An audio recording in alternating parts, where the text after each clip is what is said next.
ఆపదామపహర్తారం దాతారం సర్వసంపదాం లోకాభిరామం శ్రీరామం భూయో భూయో నమామ్యహం. హరి ఓం.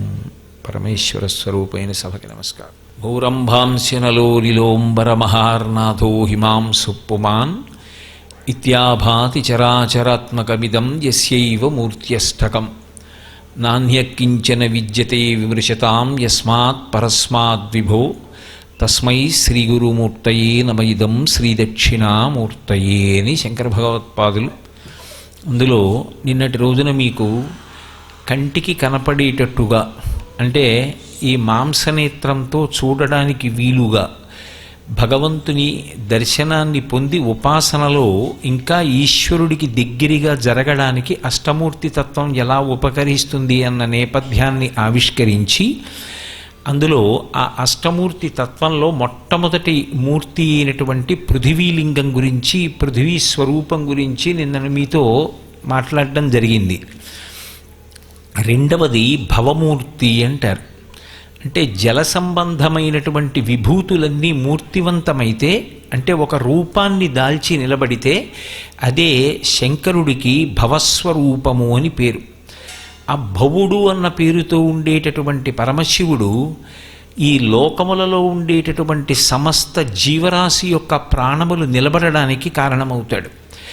లింగపురాణం చేస్తూ వ్యాసభగవానుడు ఈ భవస్వరూపం గురించి ఒక మాట అంటాడు. సంజీవనం సమస్తస్య జగత సలిలాత్మిక భవ ఇత్యుచ్యతే మూర్తిర్భవస్య పరమాత్మనః అంటాడు. సంజీవనం సమస్తస్య, ఈ సమస్తమైనటువంటి ప్రాణికోటి దేని వలన బ్రతుకుతోందో, యథార్థమునకు ఈ ప్రాణికోటి అంతా కూడా దేని వలన ఉత్పత్తి అవుతోందో దానికి ప్రధానమైన కారణం ఏది అంటే నీరు. ఆ నీరు లేకపోతే అసలు ప్రాణికోటి నిలబడదు. ఎందుచేత అంటే వేదంలో ఒక మాట చెప్తారు, ఆపో వా ఇదగం బ్రహ్మ అని. ఆపో వా ఇదగం సర్వం. అసలు నీటిని మించినటువంటిది ఇంకొకటి లేదు, సర్వము నీరే. అందుకే అమృతం వా ఆపహ, నీరు అమృతంతో సమానం. అమృతంతో సమానమైనటువంటి నీరు ప్రాణములను నిలబెట్టడానికి కారణమవుతుంది. ఇప్పటికీ మీరు లోకంలో చూస్తుంటారు, ఎవరైనా మూర్ఛపోయారనుకోండి, వాళ్ళ దగ్గరికి తీసుకెళ్ళి ఒక యాపిల్ పండు అరటిపండు ఇస్తే వాళ్ళు లేవడం సంభవం కాదు. వాళ్ళ ముఖం మీద కాసిని నీళ్లు చిలకరించి వాళ్ళ తలని నీటితో తడిపితే, ఆ చల్లటి నీటితో తుడిస్తే వాళ్ళు తిరిగి చైతన్యాన్ని పొందుతారు. అంటే శరీరంలోంచి ఉద్గమిస్తున్నటువంటి ప్రాణములు మళ్ళీ శరీరంలోకి ప్రవేశించడానికి కూడా కారణమైనది ఏది అంటే నీరే. అనాదిగా ఋషులు ఈ నీటి యొక్క వైభవాన్ని అంత ప్రస్తుతి చేశారు. కానీ మనకి సనాతన ధర్మంలో గొప్పతనం ఎక్కడుంది అంటే అది కేవలంగా ఏదో పంచభూతాల్లో ఆ నీటి యొక్క వైభవంగా మనం కొనియాడం. ఆ నీటి యొక్క విభూతి ఏదైతే ఉందో, ఆ నీటి యందు బ్రతికించగలిగినటువంటి గుణం ఏదైతే ఉందో ఆ గుణం భగవంతుని యొక్క విభూతి.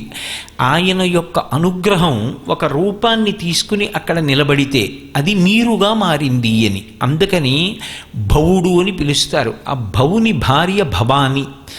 ఆ నీటికి ఆ శక్తి కలిగి ఉండడమే భవాని రూపంగా ఉంటుంది. అందుకే పరమశివుడు భవుడుగా ఉన్నాడు, జలమునకు అధిష్టానమై ఉన్నాడు అనడానికి క్షేత్రం జంబుకేశ్వరంలో ఉన్నటువంటి జలలింగం. తిరువాణక్కోయిల్ అంటుంటారు తిరువిడి దేశంలో. ఇప్పటికీ కూడా ఆ దేవాలయంలో శివలింగం దగ్గర నీరు ఊరుతూనే ఉంటుంది. స్థలవృక్షం నీరేడు చెట్టు. చిత్రం ఏమిటంటే ఒకానొకప్పుడు ఆ చెట్టు క్షీణించిపోయి క్రమక్రమంగా అది మరణించడానికి సిద్ధపడిపోయింది.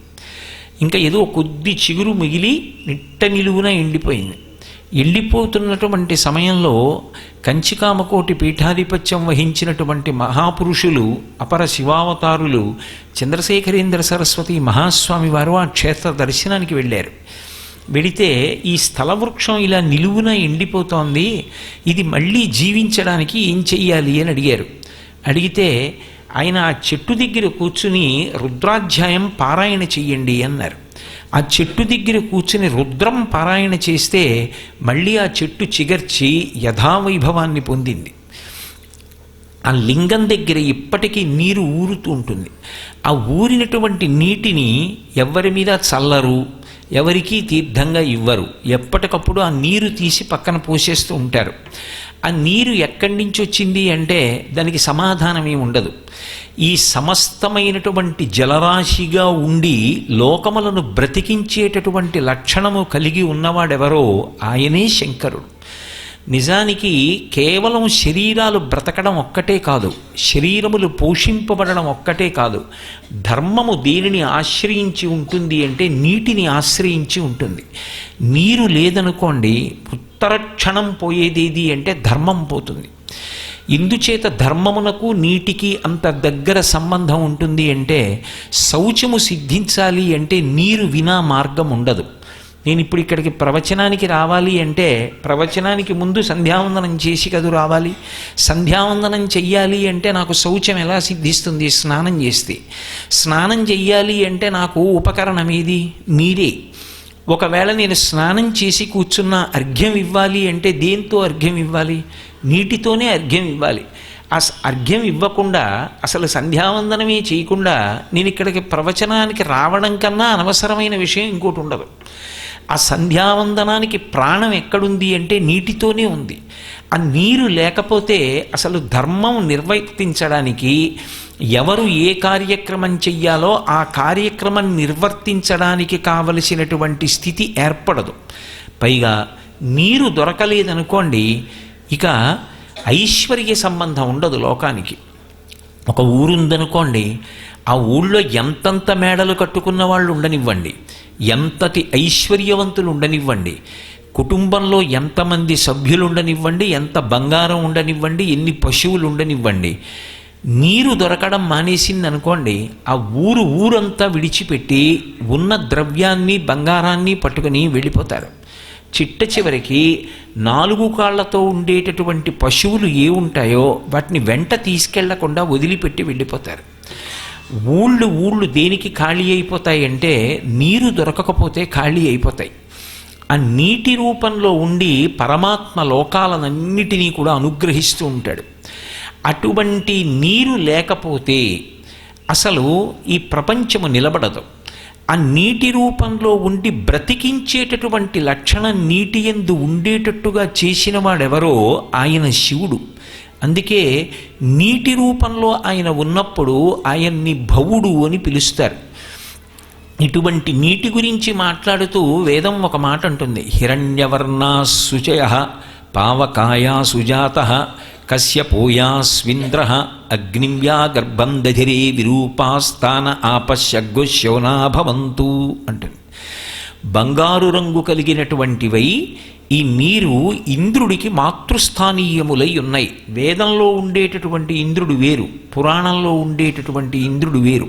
పురాణంలో ఉండేటటువంటి ఇంద్రుడు దేవతలకి అధిపతి. పురాణంలో ఉండేటటువంటి ఇంద్రుడి యొక్క తత్వము కర్మ సిద్ధాంతాన్ని బలపరుస్తూ ఉంటుంది. అందుకే మీరు ఎప్పుడైనా కొంచెం జాగ్రత్తగా గమనిస్తే ఎవరైనా పరమనిష్టతో తపస్సు చేస్తున్న వాళ్ళు ఉంటే వాళ్ళ తపస్సు భగ్నపరచడానికి ప్రయత్నం చేసేది ఎవరు అంటే ఇంద్రుడు ప్రయత్నం చేస్తూ ఉంటాడు. ఏదో దేవలోకం నుంచి ఆ దేవవేశ్యల్ని పంపిస్తూ ఉండడం, లేకపోతే ఆ వసంత ఋతువుకి అధిపతి అయినటువంటి వాడిని పిలవడం, ఏదో కోకిల పాట పాడించడం, ఆయన యొక్క తపోభంగం చేయిస్తూ ఉంటాడు. మీరు బాహ్యంలో ఆలోచన చేస్తే ఇంద్రుడు ఎందుకు ఇటువంటి కార్యాలు చేస్తూ ఉంటాడు అని అనుమానం వస్తుంది. ఏదో శతక్రతమివాసీనం నాగరాజస్య మూర్ధని అని రామాయణంలో ఒక మాట, 100 క్రతువులు చేసినవాడు ఇంద్రుడు అవుతాడని. అందుకని 100 క్రతువులు చెయ్యకుండా చేస్తూ ఉంటాడు అని లోకంలో ఒక మాట. కానీ 100 క్రతువులు చేయకుండా అంటే 70 చేసేస్తే పోని దగ్గర పడిపోతున్నాడని పాడు చేయొచ్చు. మొదటి యజ్ఞం మొదలెట్టినా పాడు చేస్తాడు ఆయన. ఎందుకలా? ఎందుకు ఆయనకి అటువంటి దుర్బుద్ధి అంటే దాన్ని తత్వాన్ని పరిశీలించకుండా తొందరపడకూడదు. భక్తితో కూడినటువంటి కర్మాచరణము యొక్క చరమ ప్రయోజనం ఏది అంటే జ్ఞానావిష్కరణము. అలా భక్తితో కర్మ చేసుకుంటూ వెళ్ళిపోతున్నాడు అనుకోండి, దానివల్ల అడిగితే పుణ్యం అడగాలి. పుణ్యం అడిగాడు అనుకోండి గొడవలేదు. పుణ్యం అడిగితే అది అనుభవించడానికి మళ్ళీ ఏదో జన్మెత్తుతాడు, అందులో దాన్ని సుఖంగా అనుభవించేస్తాడు. కానీ నాకు పుణ్యము వద్దు, పాపము వద్దు, నేను దీన్ని విహిత కర్మగా ఈశ్వర ప్రీతి కొరకు చేస్తున్నాను అని చేసుకెళ్ళిపోతున్నాడు అనుకోండి, అది చిత్తశుద్ధికి కారకమవుతుంది.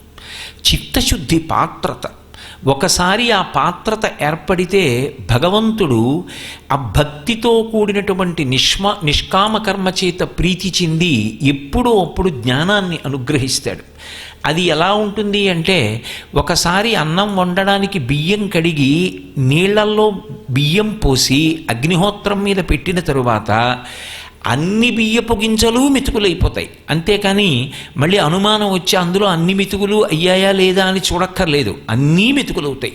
అన్ని బియ్యపు గింజలు మెతుకులు ఎలా అయ్యాయో అలా భక్తితో కూడి చేసినటువంటి కర్మాచరణము వలన ఈశ్వరుడి యొక్క అనుగ్రహము చేత పాత్రతను పొంది, ఆ పాత్రత వలన పరమేశ్వరుడు కటాక్షించినటువంటి జ్ఞానము చేత ఇక్కడే ఆ క్షణంలోనే ఆయన ముక్తుడవుతాడు. అంటే నేను శరీరము కాదు అనేటటువంటి జ్ఞానాన్ని పొందుతాడు. ఆ జ్ఞానము అనుభవంగా వస్తే, అనుభవంలో నిలబడితే అప్పుడు ఆయన జీవన్ముక్తుడైనాడు అంటారు. జీవన్ముక్తుడైపోయాడు అనుకోండి, ఆయనకి విధి నిషేధము ఉండవు. విధి అంటే ఇవి చెయ్యాలని కానీ, నిషేధం అంటే ఇవి చెయ్యకూడదని కానీ ఉండవు. ఆ స్థాయికి వెళ్ళిపోయిన మహాపురుషులకు ఇక అన్వయం అవ్వదు. భగవాన్ రమణులు ఉన్నారనుకోండి, ఆయన చాలా కాలం బట్ట కట్టుకోలేదు. చుట్టూ ఉన్నవాళ్ళు అన్నారు, మీకు శరీర భ్రాంతి లేదు కానీ లోకానికి ఉంది, అందుకని లోకం కోసం మీరు ఒక గోచీ పెట్టుకోండి అన్నారు. అలాగా అని ఆయన ఓ గోచీ పెట్టుకున్నారు. ఇప్పుడు ఆయన కొరకు కాదు, ఆయనకి ఇది విధి, బట్ట కట్టుకోవాలి, ఇది నిషిద్ధం, బట్ట కట్టుకోకుండా తిరగకూడదు అని ఆయనకి ఏం ఉండవు. ఎప్పుడూ బ్రహ్మమునందు రమిస్తూ ఉంటారు. విధి నిషేధము రెండిటికి అతీతము. రమణులు సంధ్యావందనం చెయ్యరు, ఆయన చెయ్యలేదని నేను మానకూడదు. ఆయన ఆ స్థాయికి వెళ్ళిపోయారు. ఆయన ఎప్పుడూ బ్రహ్మమునందు రమిస్తూ బ్రహ్మవిద్ బ్రహ్మైవ భవతి, బ్రహ్మమును తెలుసుకుని బ్రహ్మమైపోయి ఉంటారు ఆయన. జ్ఞాని ఆ స్థాయిలో ఉంటాడు. అప్పుడు విధి నిషేధములు ఉండవు. విధి నిషేధములు ఉండవు కనుక కర్మ ఉండదు. కర్మ ఉండకపోతే ఏమవుతుందంటే ప్రధానంగా యజ్ఞం ఉండదు. యజ్ఞం లేకపోతే హవిస్సు ఉండదు. హవిస్సు లేకపోతే దేవతల కన్నం ఉండదు. అందుకు భగ్నం చేస్తూ ఉంటాడు. అది ప్రధాన కారణం. కర్మ వైపుకి మళ్ళీ తీసుకొస్తూ ఉంటుంది ఇంద్ర పదవి. కానీ వేదంలో చెప్పబడేటటువంటి ఇంద్రశబ్దం ఏదుందో అది పురాణంలో చెప్పబడినటువంటి ఇంద్రశబ్దం కాదు. రామాయణంలో తరచుగా రాముడికి ఇంద్రశబ్దం వేస్తూ ఉంటారు. అది వేదపరమైనటువంటి ఇంద్రశబ్దం. అలాగే మీరు యజుర్వేదం అంతవరకు ఎందుకు రుద్రాధ్యాయం గమనిస్తే ఒక అనువాకం దగ్గరికి వచ్చేటప్పటికీ ఇంద్రశబ్దం అనువాకం అంతా తిరుగుతుంది. ఆయన కేవలముగా స్థితికార శక్తితో విష్ణు పరమైనటువంటి లక్షణంతో ఉంటాడు. అటువంటి ఇంద్రతత్వము కలిగినటువంటి పదవి ఏది ఉందో దాన్ని వేదాలకి సంబంధించినటువంటి ఇంద్రతత్వము అని పిలుస్తారు. అది పౌరాణికమైనటువంటి ఇంద్రతత్వానికి వైదికమైన ఇంద్రతత్వానికి సంబంధం ఉండదు. అదిగో అలా ఆ కర్మ దాటి జ్ఞానమును పొంది విధి నిషేధములను దాటిపోతాడు వ్యక్తి. దానికి కూడా అసలు ప్రారంభం ఎక్కడ అంటే, ఒక ఉత్తమమైనటువంటి కర్మ చెయ్యాలి అంటే నీరు ఉంటే తప్ప జరగదు. రెండు, నీరు లేకపోతే అసలు ఎవ్వరూ కూడా ఇక యుక్తాయుక్త విచక్షణ అనేటటువంటి మాట ఉండదు.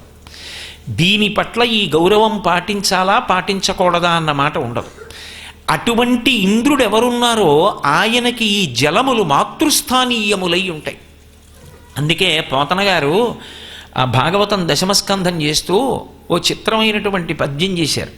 అందులో ఆయన అంటారు, విషధరరిపు గమనునికిని విషగళసకునికి విమల విషసయనునికిన్ విషభవ భవ జనకునికిని విషకుచను విషము కొనుట విషమేతలపన్ అంటారు. విషభవ భవ జనకునికిని అంటే ఎప్పుడూ నీటి యందు ఉండేటటువంటి వాడు, నీటిని ఆశ్రయించి, నారాయణ అంటాం కదా, నారములంటే నీరు, నీటిని ఆశ్రయించి ఉండేవాడు అంటే లోకములన్నీ బ్రతకడానికి కారణమైనటువంటి జలతత్వమును అధిష్ఠించి ఉండేవాడు అని విష్ణుతత్వంగా చెప్తే, అటువంటి వాడైనటువంటి వాడికి భవుడు బ్రహ్మగారు విషభవ భవ జనకునికిని, ఆ అందులోంచి పుట్టినటువంటి తామర పువ్వులోంచి పుట్టిన బ్రహ్మగారికి జనకుడైనటువంటి నారాయణుడన్న శబ్దాన్ని నీటి పరంగా వేశారు పోతన గారు. కాబట్టి అటువంటి ఇంద్రుడికి మాతృస్థానీయములై ఉంటాయి, తల్లి స్థానంలో ఉన్నాయి నీళ్లు. అందుకని హిరణ్యవర్ణా శుచయ పావకాయా సుజాత. అటువంటి నీరు గర్భమునందు అగ్నిహోత్రాన్ని ధరించి ఉంటుంది. బాహ్యంలో కూడా సముద్ర గర్భమునందు ఏముంటుంది అంటే బడబాగ్ని ఉంటుంది. నీటి నుండి ఉత్పత్తి క్రమం చెప్పినప్పుడు ఈ విశ్వం ఎలా వచ్చింది అని చెప్తే ఆకాశాద్వాయు వాయురగ్ని అంటూ ఆకాశము నుండి వాయువు, వాయువు నుండి అగ్ని, అగ్ని నుండి జలము ఉత్పత్తి అయ్యాయి అని. అయినప్పుడు ఆ నీటి యొక్క గర్భమునందే జలము కూడా నిలబడి ఉంటుంది. అందుకే ఈ సమస్త భూతకోటి నిలబడడానికి కారణమైనది ఏది అంటే నీరు. సమస్త భూతకోటికి శౌచమునిచ్చేది ఏది అంటే నీరు. అటువంటి నీరు అందరికీ కూడా 10 లక్షణములను అనుగ్రహిస్తూ ఉంటుంది. ఇది ఈశ్వరానుగ్రహంగా వస్తుంది అని వేదం చెప్తోంది. అందుకే స్నానం చెయ్యకుండా ఉండం. ఎవ్వరమైనా సరే స్నానం అనేటటువంటిది అత్యంత ప్రధానమైన కర్మ. ఆ స్నానం చేసేటప్పుడు గంగాది నదులను స్మరించకుండా లేదా కనీసంలో కనీసం భగవన్నామ స్మరణ లేకుండా చేసిన స్నానం కాకి స్నానం అంటారు. భగవన్నామం స్మరించి గంగే చ యమునే చైవ గోదావరి సరస్వతి నర్మదే సింధు కావేర్యౌ జలేస్మిన్ సన్నిధిం కురు ఆయాంతు స్నానం ద్రవ్యాణి చ సంప్రోక్ష్య అంటారు. అసలు స్నానం అన్న మాటకు అర్థం ఏంటంటే మజ్జనం అని. తల మునగాలి, తల మునిగితే స్నానం అంటే దాని అర్థం ఏమిటి? ప్రవహించేటటువంటి జలములలో కానీ నిలబడినటువంటి జలములు కలిగిన తటాకాదుల యందు కానీ తల మునిగేటట్టుగా స్నానం చేస్తే దానిని స్నానం అని పిలుస్తారు. అథవా అంత అవకాశం లేనప్పుడు ఏం చేస్తాం?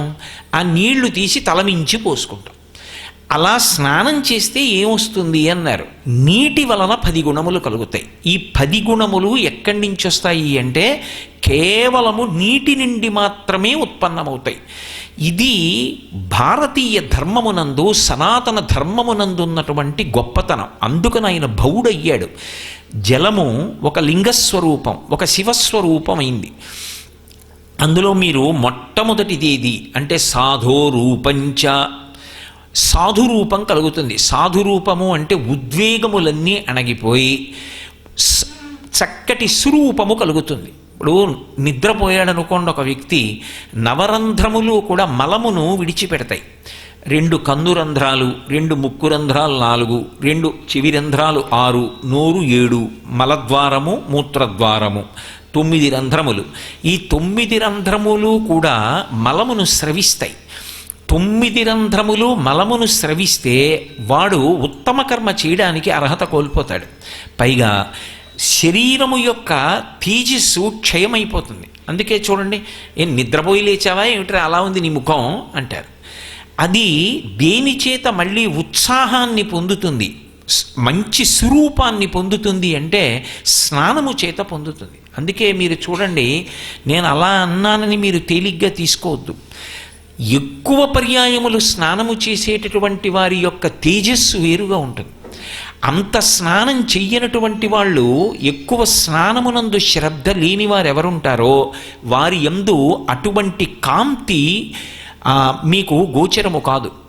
అందుకే సాధో రూపంచ, అసలు చక్కటి రూపము కలుగుట అంటే చూడగానే ప్రశాంతవదనము అనిపించాలంటే, ఉద్వేగములు అణిగేటట్టు చెయ్యాలి అంటే, మలము నుండి శౌచమును కల్పించాలి అంటే దాన్ని సాధించగలిగిన శక్తి దేని యందు నిబిడీకృతమైంది అంటే ఒక్క జలములయంది. ఒకప్పుడు పరమశివుడికి శుక్రాచార్యుల వారి మీద కోపం వచ్చింది. కోపం వచ్చి ఆయన చంపలేదు. ఎందుకు చంపలేదు అంటే, బృహస్పతి ఎలా అయితే దేవగురువో అలా శుక్రాచార్యుల వారు కూడా రాక్షసులకు గురువు. కానీ ఇద్దరూ గురువులే నిష్పక్షపాతంగా గురువు యందు అన్వయం అయినప్పుడు ఒక విషయం కనపడుతుంది. బృహస్పతి తన కొడుకైనటువంటి కచుడు విద్యాభ్యాసం చెయ్యాలంటే ఎవరి దగ్గరికి పంపించాడు? శుక్రాచార్యుల వారి దగ్గరికి పంపించాడు. శుక్రాచార్యుల వారి దగ్గర మృత సంజీవని విద్య నేర్చుకుని కచుడు దేవలోకానికి ఉపకారం చేశాడు. వాళ్ళ మధ్య ఏ విధమైనటువంటి వివాదాలు ఉండవు. బలిచక్రవర్తి విశ్వజిత్ యాగం చేశాడు అంటే, అంత గొప్పవాడయ్యాడంటే దానికి కారణం శుక్రాచార్యుల వారి అనుగ్రహం. అందుచేతనే ఏనాడు గురువుగారి అనుగ్రహం తొలగిపోతుందో ఆనాడు పతనమైపోతాడు. అప్పటి వరకు వేచి చూడండి అన్నాడు బృహస్పతి. ఎదురుగుండా వచ్చినవాడు విష్ణువురా, నువ్వు దానం ఇవ్వకన్నాడు శుక్రాచార్యుల వారు. ఏదైనా కానివ్వండి, మాట తప్పను, నేను ఇస్తానన్నాను, 3 అడుగులు ఇచ్చేస్తానన్నాడు. ఆయన రాక్షస నీతి చెప్పాడు. వారిజాక్షులందు వైవాహికములందు ప్రాణమిత్తమాన భంగమందు జికిత గోకులాగ్ర జన్మరక్షణమందు పలికి బొంకవచ్చు నఘము పొందడదిప. ఏం పర్వాలేదురా, అబద్ధం చెప్పి నేను అలా అనలేదు అన్నాడు. నేను అనను. బ్రతకవచ్చుగాక బహువిధంబులనైన వచ్చుగాక లేవి వచ్చుగాక జీవధనములైన చెడుగాక పడుగాక మాట మీరలేడు మానధనుడు. నేను మాట తప్పను, దానం చేసేస్తానన్నాడు. నువ్వు నా మాట తిరస్కరించావు కాబట్టి ఐశ్వర్యం భ్రంశమైపోతుందన్నాడు శుక్రాచార్యుల వారు. గురువుగారి కటాక్షం పోయింది, బలిచక్రవర్తి యొక్క ఐశ్వర్యం పోయింది. బృహస్పతి ఎంత గొప్పవాడని చెప్పాలో నిష్పక్షపాతంగా ఆలోచించినప్పుడు రాక్షస గురువైన శుక్రాచార్యుల వారు కూడా అంతే గొప్పవాడు. ఇంత గొప్పవాడైనటువంటి బృహస్పతితో తుల్యుడైనటువంటి శుక్రాచార్యుల వారు బృహస్పతి సాధించిన ఏ విషయాన్నైనా ఆయన సాధించగలడు. వచ్చిన ఒకే ఒక్క తేడా ఏమిటంటే, రాక్షసులు ఆయన్ని ఆశ్రయించారు, దేవతలు ఈయన్ని ఆశ్రయించారు. దేవతల వలన లోకములకు ఉపకారం జరుగుతుంది, రాక్షసుల వలన అపకారం జరుగుతుంది. అందుచేత శుక్రాచార్యుల వారు దేవగురువైనటువంటి బృహస్పతి పొందినటువంటి వైభవం లోకంలో సాధారణంగా పొందలేదేమో కానీ, బృహస్పతి కన్నా శుక్రాచార్యుల వారు తక్కువ అని సిద్ధాంతీకరించడం మాత్రం జాగ్రత్తగా బృహస్పతి మాటలను పరిశీలిస్తే అది సాధ్యం కాదన్న విషయం స్పష్టం అవుతుంది. కాబట్టి సాధో రూపంచ, సద్రూపము అంటే సాధురూపము అంటే అన్ని ఉద్వేగములు అణగిపోయి చక్కటి రూపము అంటే చూడగానే ఏమి తేజస్సురా మహానుభావుడు, ఎంత ఏదో అర్ధచంద్రుని తేట నవగళించులలాట పట్టి తీర్చిన గంగ మట్టితోడ చెక్కుటద్దములయందు జిగివిల్లువలు చిందు రమణీయమణి కుండలములతోడ అని పసిడివ్రాత జలంగు మిషిమిదోపజలంగు అరుణాంశకోత్తరీయంబుతోడ సరిడేనిరా కట్టు చెడువాముల కట్టు బెడగారు నిర్కావి పింజతోడ ధవళ ధవళములగు జనిదములతోడ కాశికాముద్ర ఇడిన యుంగరంబుతోడ శాంతరసముప్పు బ్రహ్మ తేజంబుతోడ ప్రవరుడయ్యచ్చర ప్రవరుడపుడు అంటాడు అలసాని పెదనగారి మనుచరిత్రలో. అలా శాంతరసముప్పు బ్రహ్మ తేజంబుతోడ అటువంటి సాధురూపం దేనివల్ల సాధ్యమవుతుంది అంటే, ఆ స్నానము ఎక్కువ మాటలు చేసే అలవాటు ఉన్న చోట. మనకి భారతదేశం కర్మభూమి. కర్మభూమి అయినటువంటి భారతదేశంలో పుష్కళంగా లభిస్తుంది నీరు, నీటికి కొదవలేదు, అన్ని జీవనదులు ప్రవహిస్తూ ఉంటాయి.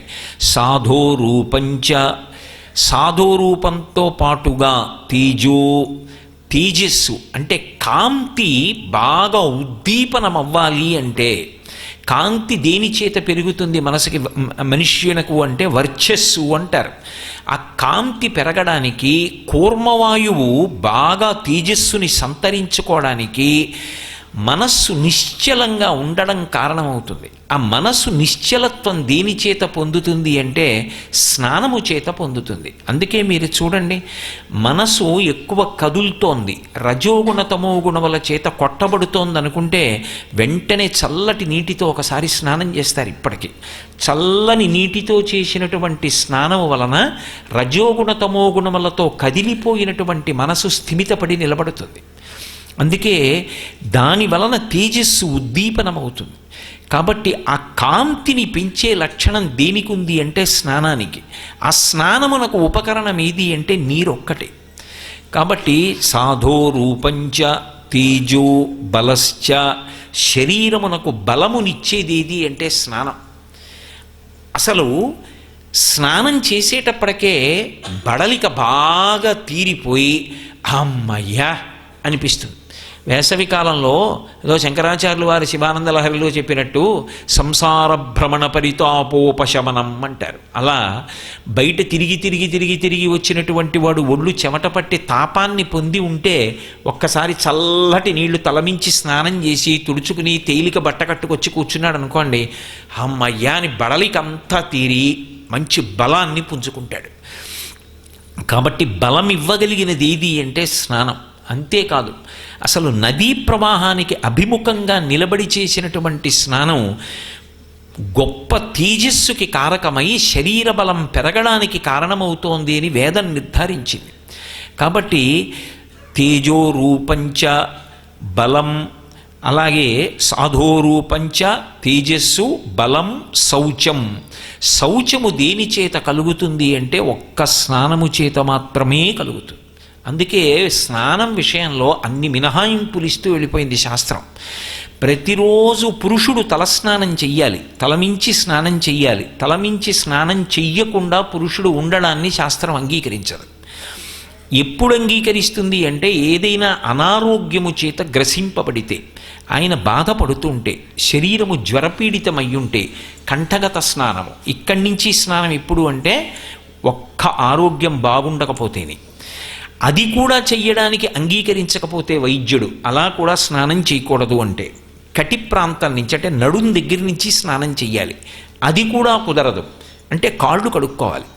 అది కూడా కుదరదు అంటే అప్పుడు విభూతి చల్లుకోవాలి. అది కూడా కుదరదు అంటే నారాయణ నామస్మరణం చెయ్యాలి.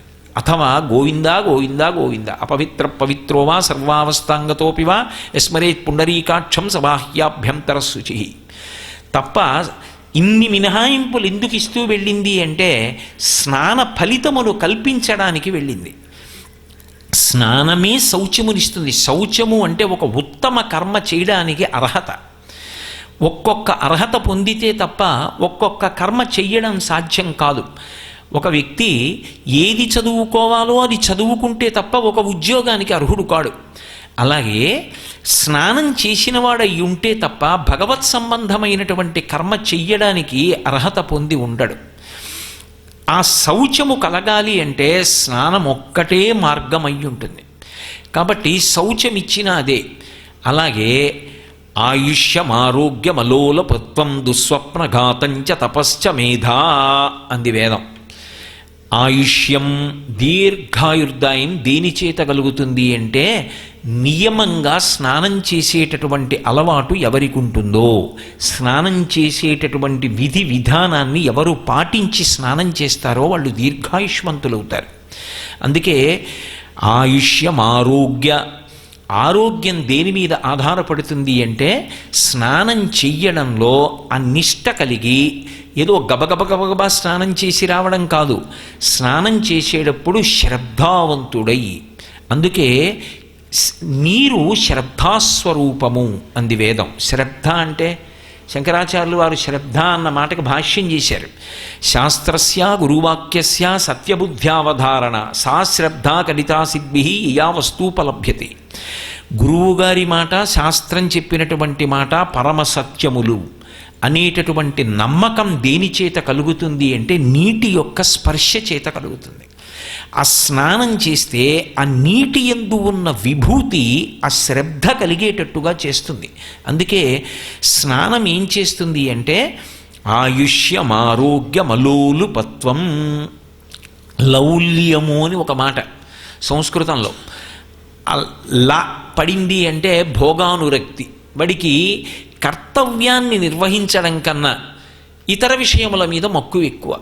ఎప్పుడూ భోగం గురించే ఆలోచన, ఎప్పుడూ తమోగుణంతో రజోగుణంతో కొట్టుమిట్టాడుతుంటాడు.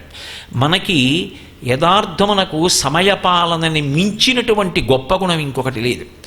పెద్దలు వచ్చారనుకోండి, మీరు వారి పట్ల పూజ్యభావనతో ప్రవర్తించినంత మాత్రాన సరిపోదు. ఏ సమయంలో ఏది చెయ్యాలో అది చేశారా లేదా.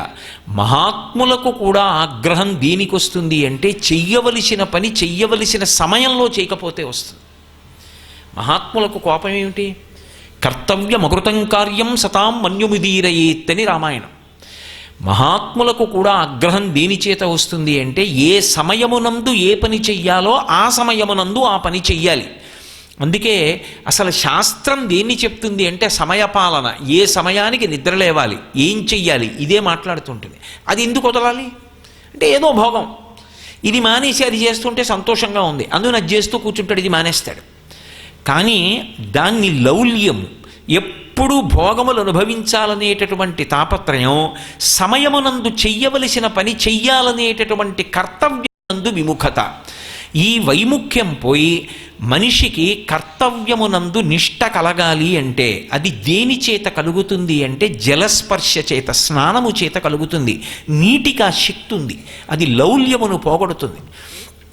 దుస్వప్నఘాతంచ, ఏదైనా దుస్వప్నం కలిగిందనుకోండి, ఆ దుస్వప్నము యొక్క ఫలితము ప్రకాశించకుండా ఉండాలి అంటే వెంటనే లేచి స్నానం చేయడమే. అందుకే మంచం మీద కూర్చుని భగవన్నామని చెప్పడాన్ని కూడా శాస్త్రం అంగీకరించలేదు యథార్థానికి. అత్యంత హేయమైన వస్తువు ఇంట్లో ఉండేది ఏది అంటే మంచం ఒక్కటే. మంచం మీద చిట్ట చివరికి ఏది అంగీకరింపబడలేదంటే శరీర త్యాగం కూడా అంగీకరింపబడలేదు. అంతకన్నా భోగ వస్తువు ఇంకోటి లేదు. అందుకే ప్రాణం పోతోందనుకోండి, వాడంతటా వాడు మంచం దిగలేడు. అందుకే ఏం చేస్తారంటే ప్రాణం పోతోందంటే మంచం మించి దింపేస్తారు కిందకి. ఆ ప్రాణోత్క్రమణం అలా జరగకూడదు అని, వాడు అదైన శౌచంతో వెళ్ళిపోవాలి కాబట్టి కిందకి దింపేస్తారు. అయినప్పుడు మీరు ఒక్కటి ఆలోచించండి, ఆ భోగమునకు ఎక్కడ అనుభవించాలో అక్కడ అనుభవించాలి తప్ప అది విడిచి చేయడానికి వీల్లేదు. మంచం అన్నది అంత భోగకారకమైనటువంటి వస్తువుగా చెప్పబడి అది దాని మీద కూర్చుని భగవన్నామని కూడా చెప్పరు. ఒకప్పుడు మా ఇంటికి ఒక పౌరాణికులు వచ్చారు. ఆయన పాపం మా ఊరు ఏదో ఉపన్యాసాలు చెప్పడానికి వచ్చారు. వచ్చి అకస్మాత్తుగా వారికి జ్వరం వచ్చింది. వారి భార్య గారు 2 రోజుల క్రితమే ఇంట్లో ఏదో సందర్భం ఏర్పడితే ఆవిడ వెళ్ళిపోవలసి వచ్చింది. ఎవరు వండి పెట్టేవారు లేరు. ఆయనకి చలి జ్వరం వచ్చి వణికిపోతున్నారు. నేను వారిని మా ఇంటికి తీసుకొచ్చాను. అయ్యా మా ఇంట్లో ఉండండి, ఏం పర్వాలేదు, మీరు ఇంత దూరం వచ్చారు, మీకు స్వస్థత కలిగే వరకు మేము మీ బిడ్డల్లాంటి వాళ్ళం, మేము చూస్తాను రండిని మా ఇంటికి తీసుకొచ్చాను. ఆయన పాపం వణికిపోతున్నారు. తీసుకెళ్ళి మంచం మీద పడుకోబెట్టి దుప్పట్లు అవి అన్నీ కప్పి ఎవరో డాక్టర్ని తీసుకొచ్చాను. ఆయన చూశారు, మందులు రాశారు. రాస్తే నేను ఆ మందులు ఆయనకి ఆయన విని వేసుకునే స్థితిలో లేరు. ఆ మందులు తెచ్చి అవి ఏవి వేసుకోవాలో అవి అయ్యా ఇవి వేసుకోండి అని చేతిలో పెట్టాను. ఆయన ఆ స్థితిలో మంచం మించి కిందకి దిగి ఉత్తరీయం తీసి కింద వేసుకుని బ్రాహ్మణ పృష్ఠం నేలకి తగలకూడదని దాని మీద కూర్చుని అప్పుడు నోట్లో వేసుకున్నారు. అదేమిటండి అన్నాను నేను. అంటే ఆయన అన్నారు, మంచం మీద కూర్చుని మందు మాత్రం ఎలా వేసుకుంటాను నాయన అన్నారు. ఎంత ధర్మం రా, చెప్పడం కాదు పాటించడం గొప్ప అనుకున్నాను. మహాత్ముల జీవితాలు అలా ఉంటాయి. అటువంటిది శాస్త్రం మంచం మీద గోవిందనామని చెప్పడాన్ని అంగీకరించి, గోవింద అన్న నామం దుస్వప్నం వచ్చినప్పుడు పరిహారం ఏమిటి? స్నానం చేయాలి. భయంకరమైన కలోటు వచ్చిందనుకోండి, స్నానం చేస్తే దాని ఫలితం పోతుంది. కానీ స్నానం చేయలేకపోతే అంటే అది వేళ కాని వేళ అయితే, ఓ అర్ధరాత్రి వేళ అయితే అప్పుడు చేయకూడదు. అప్పుడు దుస్వప్నే స్మర గోవిందం, గోవిందనామాన్ని స్మరించమంది. ఎందుకని? గోవిందేతి సదా స్నానం. ఎవరు గోవిందనామని చెప్తున్నాడో వాడు స్నానం చేసిన వాడితో సమానం. స్నానానికి నీటికి అంత శక్తి ఉన్నది అని వేదం నిర్ధారిస్తోంది. కాబట్టి దుస్వప్నఘాతంచ, అది లౌల్యమును పోగొడుతుంది, దుస్వప్నములను పోగొడుతుంది. తపశ్చ మేధా, తపస్సు చెయ్యడానికి యోగ్యమైన శక్తిని కల్పిస్తుంది. తపస్సు అంటే అన్ని వేళలా ఏదో అరణ్యంలోనో ఓ కుటీరంలోనో కూర్చుని ఓ బ్రహ్మదండం పెట్టుకుని దాని మీద చెయ్యి పెట్టుకుని జపమాల తిప్పడము అని నేను ప్రతిపాదిస్తున్నానని మీరు అనుకోకూడదు. శృణ్వం తపః అంది శాస్త్రం. వినడం తపస్సు. మీరు ఒక 2 గంటల పాటు భగవంతుడి మీదే దృష్టి పెట్టి వింటున్నారనుకోండి ఒక విషయాన్ని, మీరు 2 గంటలు తపస్సు చేశారు అని శాస్త్రం వేస్తుంది. 2 గంటలు నేను ఒక విషయం మీదే దృష్టి పెట్టి మాట్లాడుతున్నాను అనుకోండి భగవత్ సంబంధాన్ని, నేను ఇవాళ 2 గంటలు తపస్సు చేశాను అని నా ఖాతాలో వేస్తారు. నా ఖాతాలో అంటే జీవుడి ఖాతాలో వేస్తారు. ఈ తపస్సు చేయడానికి యోగ్యత ఎక్కడి నుంచి సిద్ధిస్తోందంటే మనసు నిలబడాలి. శరీరం రావడం గొప్పదే, అదంత తేలికైన విషయం కాదు. నిశ్చయాత్మకమైన బుద్ధి పనిచేసి భగవంతుని యొక్క అనుగ్రహ ప్రసరణము జరిగితే తప్ప తపస్సు చేయగలిగినంత శక్తిని ఎందుకు కట్టబెడతాడు? 2 గంటలు ఇవాళ తపస్సు చేసిన ఫలితం ఒకటి ఖాతాలో వెయ్యాలి అంటే దాని యోగ్యతలు చూడకుండా అవకాశం ఇస్తాడా ఈశ్వరుడు? వీడికి ఫలితం ఇవ్వచ్చా చూసి ఇస్తాడు. ఇచ్చినప్పుడు ఇక్కడికి వచ్చాడు పాపం, ఆయన తప్పేం లేదు, కానీ కులుకుతున్నాడు. ఏమిటి ఉపయోగం? కునకకుండా నిలబడి ఆ వినడం మీద మనస్సు నిలబడాలి అంటే స్నానము కారణమవుతుంది. స్నానం అంటే బాహ్యమునందు కేవలము స్నానము కాదు, నీటికి మనసుని నిలబెట్టే శక్తి ఉంది.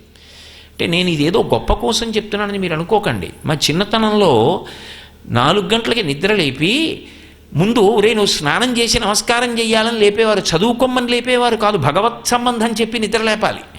అందుకని నిద్ర లేపి నూతిగట్టు దగ్గరికి వెళ్ళి ముందు నీళ్లు పోసుకురా, ఒళ్ళు తర్వాత రుద్దుకుని స్నానం చేద్దు కానీ ముందు నీళ్లు పోసుకురా అనేవారు. చేత్తో నీళ్లు తోడి తలమించి పోసేసుకుని తుడిచేసుకుని అప్పుడు ఏదో బట్ట కట్టుకుని వచ్చి కూర్చున్న తర్వాత వీపు ఆంచడానికి వీలు లేదు, ఇలాగా గోడకి చాపేసుకుని నేల మీద కూర్చుని పుస్తకం ఇలా పట్టుకుని వెన్నుపావు నిటారుగా పెట్టి గడగడా చదువు అనేవారు.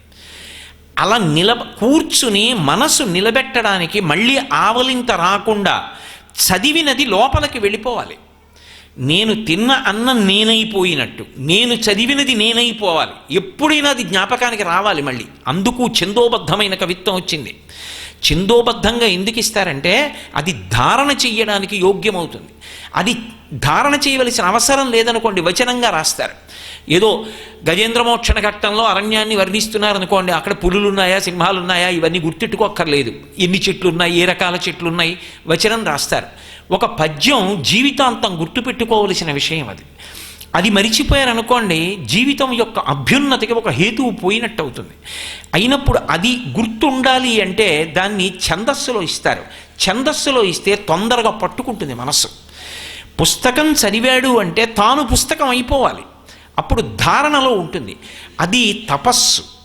ఆ జ్ఞాపక శక్తి దేని వల్ల వస్తుంది అంటే మేధ. అంటే జ్ఞాపక శక్తి పెరగడానికి హేతువేది జలస్పర్శ చేత. ఆ జలస్పర్శ కలిగితే తప్ప, ఆ స్నానము చేస్తే తప్ప అసలు ఎదురుగుండా ఉన్నదాన్ని పట్టుకోగలిగిన శక్తి రాదు. గురువుగారు కూర్చొని ఒక మాట చెప్తున్నారు అనుకోండి, శిష్యుల్ని చుట్టూ కూర్చోబెట్టుకుని గురువుగారు ఊపిరిని పణంగా పెట్టి చెప్తున్నారు. గురువుగారు ఊపిరిని పణంగా పెట్టి ఒక విషయం చెప్తున్న దాన్ని పరమశ్రద్ధతో శిష్యుడు అందుకోవాలి. అది ఎలా ఉండాలి అంటే ఆవు పాలు పితుకుతున్నట్టు ఉండాలి. దూడని వదిలి దూడ వెళ్ళి పొదుగుని గుద్ది పాలు చేపుకొచ్చిన తరువాత తీసి పక్కకు కట్టేసి నీళ్లు చల్లి పితుకులు కడిగేసి పాలు తీసేటప్పుడు పక్కవాడితో మాట్లాడుతున్న 2 మోకాళ్ల మధ్యలో పెట్టుకున్న బిందెలోకి శిరములను పట్టి లాగుతున్నప్పుడు పాల ధార మాత్రం గిన్నెలోనే పడాలి. పక్కకు పడిపోయింది ఆ పాలు నేలపాలైపోతాయి. పాలు ఎంత శ్రద్ధగా పితుకుతారో గురువుగారి దగ్గర కూర్చుని గురువుగారు మాట్లాడుతున్నప్పుడు వినడం అలా ఉండాలి. అప్పుడది విన్నది చదివినది ఎవరు ఎదురుగుండా కూర్చున్నాడో వాడైపోతుంది. అది మేధా, జ్ఞాపకంలో అలా ఉండిపోతుంది. ఆ సందర్భం వచ్చినప్పుడు టక్కున జ్ఞాపకానికి వచ్చి ఓ గురువుగారు చెప్పారు నేను ఇలా బ్రతకాలి అని అలా బ్రతుకుతాడు. జీవితానికి అన్వయం అవుతుంది. అందుకే విద్యాభ్యాసం చేసేటటువంటి కాలం బ్రహ్మచర్యం కనుక బ్రహ్మచర్యం మీద ఎక్కువ నిబంధనలను వేదం విధించలేదు. ఏకాదశి నాడు ఉపవాసం చేయమని కానీ, లేకపోతే ఆఖరికి యజ్ఞంలో మీరు కూర్చుని హవిస్సివ్వండని కానీ అలా సమిధాదానం చేసి వదిలిపెట్టేసేయండి. గాయత్రి చేయి, సంధ్యావందనం చేయి, గురువుగారి దగ్గర కూర్చో, పాఠం నేర్చుకో. ఒకవేళ గాయత్రి చేసే అధికారం లేకపోతే నష్టమేం లేదు, గురువుగారు చెప్పింది విను చాలు. గురువుగారి దగ్గర నేర్చుకున్నదేదో అదే తర్వాత జీవితాంతం పనికొస్తుంది. అది జ్ఞాపకం ఉండాలి. అంతేకాని చిన్నప్పుడు ఎప్పుడో చెప్పారు కానండి అన్నీ మర్చిపోయానంటే ఎలా పనికొస్తుంది జీవితంలో? మంచి మాట జ్ఞాపకం ఉండిపోవడం మేధ. ఈ 10 లక్షణములు దేనివల్ల కలుగుతున్నాయి అంటే నీటి వలన కలుగుతున్నాయి. అది భవుడు, అది లింగస్వరూపం. అంతేకాదు అసలు నీటికి ఉన్నటువంటి గొప్పతనం ఒకటి ఉంది. ఆపో వై దేవాహ ఆపో వై సర్వా దేవాహ అంది వేదం. అసలు దేవతలందరూ ఎప్పుడైనా ప్రవేశించవలసి వస్తే ఎందులో ప్రవేశిస్తారు అంటే నీటిలోకి ప్రవేశిస్తారు. అందుకే మీరు చూడండి, ఒక మూర్తిని పెట్టి పూజ చేయడం వేరు, ఒక కలశ పెడుతుంటారు. ఎక్కడైనా సరే ఒక 7 రోజుల పాటు ఒక హోమం చేస్తున్నారనుకోండి, ఆఖరి రోజున పూర్ణాహుతి, ఈ ప్రధాన కలశ జలం అక్కడ పెట్టి ఈ 7 రోజులు ఎవరు దీక్ష చేసుకుని ఆ యజ్ఞమునందు ప్రధానంగా యజమానిగా ఉన్నాడో వాడికి అవబృధ స్నానం చేయించినప్పుడు ఈ ప్రధాన కలశ జలాలే తీసుకెళ్ళి ఆయన శిరస్సు నుంచి పోస్తారు. అలా పోసిన తరువాత ఇంకా జుత్తు ఎవరైనా పట్టుకున్నాడు అనుకోండి కోపంతో, వాడు సర్వభ్రష్టుడైపోతాడు, వంశమంతా నశించిపోతుంది. మహాభారతంలో రాజసూయాగం చేసి అవభృత స్నానం చేసిన ద్రౌపదీదేవి జుత్తు పట్టుకున్నాడు కాబట్టే దుశ్శాసనుడు వంశం నశించిపోయింది. ఆ నీటి చేత జుట్టు తడిస్తే అంత శక్తి వస్తుంది. ఒక పట్టాభిషేకం చేయాలనుకోండి నీటితో చేస్తారు. ఓ సన్యాసాశ్రమం ఇవ్వాలనుకోండి తల మీద సాలగ్రామం పెట్టి నీరు పోస్తారు. చిట్ట చివర శరీరాన్ని అంత్యేష్టి సంస్కారానికి పంపించేస్తున్నారనుకోండి నీరు పోసి పవిత్రం చేసి అగ్నిహోత్రంలోకి సమర్పించేస్తారు. మా నాన్నగారు బ్రతికున్నంత కాలం అగ్నిహోత్రాన్ని పూజ చేశాడు, ఇదిగో ఇప్పుడు అగ్నిహోత్రానికే సమర్పిస్తున్నానని కొడుకు ఇచ్చేస్తాడు. ఆఖరికి జీవము లేని దాన్ని కూడా అగ్నిహోత్రములోకి పంపేటప్పుడు శౌచసిద్ధిని కల్పించేది ఏది అంటే ఆ నీరే. ఆ నీటికి అంత శక్తి ఉంది. ఆ నీటిలోకి దేవతలందరూ ప్రవేశిస్తారు. అందుకే తజ్జలాన్ అని ఒక పేరు. అందులోకి ప్రవేశించని దేవతాస్వరూపం ఉండదు. కలశ పెట్టి ఆవాహన చేస్తే అందులోకి ఏ దేవతలైనా ప్రవేశిస్తారు. అందుకే అధిష్టాన స్వరూపములన్నీ దేన్ని ఆశ్రయించి ఉంటాయి అంటే నీటిని ఆశ్రయించి ఉంటాయి. అందుకే మనకి శాస్త్రంలో ఇప్పటికీ కూడా నది అని ఉందనుకోండి, నదిని దాటితే ఆవలి ఒడ్డుకి వెళ్ళి ఆ నదికి మొక్కి నమస్కారం చేసి వెడతారు. శ్రీరామాయణంలో రామచంద్రమూర్తి సరయూ నదిని ఎంత గౌరవించాడో, సీతమ్మ గంగని దాటినప్పుడు గంగని ఎంత గౌరవించిందో మనకు అర్థమవుతుంది. అనవసరంగా ఏ మాట మన వాళ్ళు వాడరు. ప్రతి నదీ స్వరూపం కూడా నీటితోటే. నీరు లేని నది ఏమిటండి? నది అంటేనే నీరు. కానీ నీటి ప్రవాహం నదీ స్వరూపంగా ఉంటే దానికి నది అని పిలవడానికి ఒక ప్రత్యేకమైనటువంటి కారణం ఉంది. యస్మాత్ నాదం కృతవత్యః అని. అది ఒక గొప్ప నాదం చేస్తూ ప్రయాణం చేస్తూ వెళుతుంది ప్రవహిస్తూ. అది ఎలా ఉంటుంది అంటే వేదం అంది అది మేఘముల యొక్క ఆఘాతము చేత కింద పడి రాళ్ల దెబ్బలు తగులుతూ వెడుతున్నప్పుడు ఆ నాదము ఒకటి వినపడుతుంటుంది నదిలోంచి. ఆ నాదము వినపడేటట్టుగా వెడుతున్నటువంటి జల ప్రవాహము ఏది ఉన్నదో దానికి నది అని పేరు. కారణాంతరముల చేత రకరకాల పేర్లు రావచ్చు, కానీ ప్రధానంగా ఒక నదికి అంత శక్తి ఎందువల్ల వచ్చింది అంటే అది జల ప్రవాహమైనటువంటి కారణం చేత. ఒక్కొక్కచో ఒక్కొక్క నదీ ప్రవాహం ఎంతంత శక్తిని పొంది ఉంటుంది అంటే అందులో స్నానం కాదు, ఇలా తీసి ఇలా చల్లుకున్నంత మాత్రం చేత పడిపోయిన వాడు పైకెక్కుతాడు. మీరు రామాయణాన్ని గమనిస్తే గంగానది పరమశివుని యొక్క తలమించి కింద పడి ప్రవాహంగా వెళ్ళిపోతున్నప్పుడు దాంట్లో స్నానం చేయడం కుదరలేదు. దాని ప్రవాహ వేగం అలా ఉందప్పుడు. గంగ ఆవిర్భవించినప్పుడు రంగతుంగతరంగ సంఘములతో రంజిల్లు ఘోషంబుతో బంగారంబగు పొంగుతో నురగతో పువ్వాట తుంపర్లతో భంగుల్సల్పుచు జంగలించు తన బో భాగము నుండి జారన్ గంగమ్మను దల్చితే శిరమునన్ రంజిల్లుతున్ శంకర. ఆ గంగలో స్నానం చెయ్యలేకపోయారు. క్షీణే పుణ్యే మర్త్యలోకం విశంతి. ఆ పైన స్వర్గలోకాది లోకాలలో ఉన్నటువంటి దేవతా పదవులను అనుభవించినటువంటి పరమపుణ్యాత్ములు పుణ్యం పూర్తయిపోయి కింద పడిపోతున్నారు మర్త్యలోకంలో. పడిపోయిన వారు ఏం చేశారంటే దాని కింద తల పెట్టలేక భవాంగపతితంతో యం పవిత్రమితి పస్పృశు అని ఆ నీళ్లు తీసి ఇలా చల్లుకున్నారు. గంగా జలాలు చల్లుకున్నంత మాత్రం చేత వాళ్ళ పాపాలు పోయి పుణ్యాన్ని పొంది మళ్ళీ పైకి వెళ్ళిపోయారు దేవతా పదవుల్లోకి. ఒక్కొక్క జలమును అటువంటి శక్తి ఆవహించి ఉంటుంది. అందుకు కదా పరీక్షిత్ అంటాడు, అమ్మా అని పిలిచిన నరు పొమ్మా అని ముక్తి కడకు బుత్తుబట, రమ్మా నీ రూపముతో లెమ్మా నాకెదురంగ గంగ రమ్యతరంగా అంటాడు. గంగ దగ్గరికి వెళ్ళి ఎవరైనా అమ్మా అంటే చాలట, పొమ్మా అని ముక్తికి పంపిస్తుంది. అంతంత శక్తివంతములు. సనాతన ధర్మంలో నీటిని ఆశ్రయించి సమస్త దేవతలు ఉంటారు. అందులో ఈ దేవతలందరూ ఆశ్రయించి ఉండడము అనేటటువంటి విషయంలో ఒక పెద్ద పండగే ఉంది. అదే పుష్కరం. పుష్కరము అనేటటువంటి పండగ ఎందుకు వచ్చింది అంటే అసలు ఈ దేవతలందరూ కూడా నీటిలోకి వస్తారు. ఏ నీటిలోకి వస్తారు అంటే నదీ జలములలోకి ఆవాహన అవుతారు. దేని చేత? మంత్రముల కారణంగా కాదు. సాధారణంగా ఎప్పుడైనా దేవతల యొక్క ఆవాహన జరిగింది అంటే అది మంత్రబలం చేత జరుగుతుంది. స్వరం తప్పకుండా వేదంలో ఉండేటటువంటి మంత్రాన్ని ఉచ్చరిస్తే ఆ మంత్రములో ఉండేటటువంటి శబ్దశక్తి చేత దేవతలు వచ్చి ఎందులో ప్రవేశించమని అడిగామో అందులో ప్రవేశిస్తారు. యజ్ఞాది కార్యక్రమములైతే ఇచ్చినటువంటి ఆజ్యాన్ని హవిస్సుని పుచ్చుకుని తిని పెడతారు. కానీ నదికి వచ్చేటటువంటి పుష్కరాల విషయంలో సమస్త దేవతలు 12 రోజుల పాటు ఒక్కొక్క నదిలోకి ప్రవేశిస్తారు. అది ఒక గొప్ప పర్వం. అది ప్రాణికోటికి ఇవ్వబడినటువంటి గొప్ప వరం. కానీ దాని గురించిన జ్ఞానం మిగిలిన ప్రాణులకి ఎలా ఉంటుంది? మిగిలినటువంటి ప్రాణులు అంటే నా ఉద్దేశ్యం మనుష్యేతరులు అని. మనుష్యులు కాకుండా ఇతర ప్రాణులు ఉంటాయి. 84 లక్షల జీవరాశుల్లో మనుష్యుడే కాదు 83,99,999 ఇతర ప్రాణులు ఉన్నాయి. వాటికి పుష్కరాలు వస్తున్నాయని ఎలా తెలుస్తుంది? తెలిసే అవకాశం ఉండదు. కానీ దాన్ని సద్వినియోగం చేసుకోగలిగిన వాడెవరు అంటే మనుష్యుడొక్కడే. ఎందుచేత అంటే పుష్కరము అంటే 12 సంవత్సరములకు ఒక్కసారి ఒక్కొక్క నది యందు వచ్చేటటువంటి ఒక పవిత్రమైనటువంటి శక్తి ఆవిర్భావ కాలము. అది కూడా 12 నదుల విషయంలోనే అన్వయం, అన్ని నదులకి అది అన్వయం అవ్వదు. ఇది ఇలా జరగడానికి కారణం ఒకటి చెప్పింది బ్రహ్మపురాణం. తుండిలుడు అని ఒక బ్రాహ్మణుడు, ఆయన పరమశివుడి గురించి తపస్సు చేశాడు. పరమేశ్వరుడు ఏమివ్వలేడు, ఆయనే భవుడు, ఆయనే జలరూపంగా ఉండేవాడు. కాబట్టి ఆయనని ఈ బ్రాహ్మణుడు వరమడిగాడు. నీకేం కావాలని అడిగాడు. ఆయన సాకార రూపంలో ప్రత్యక్షమై, నాకు ఒక కోరిక ఉంది, నేను తీర్థములు 3.5 కోట్ల తీర్థములకు చక్రవర్తిని కావాలి అన్నాడు.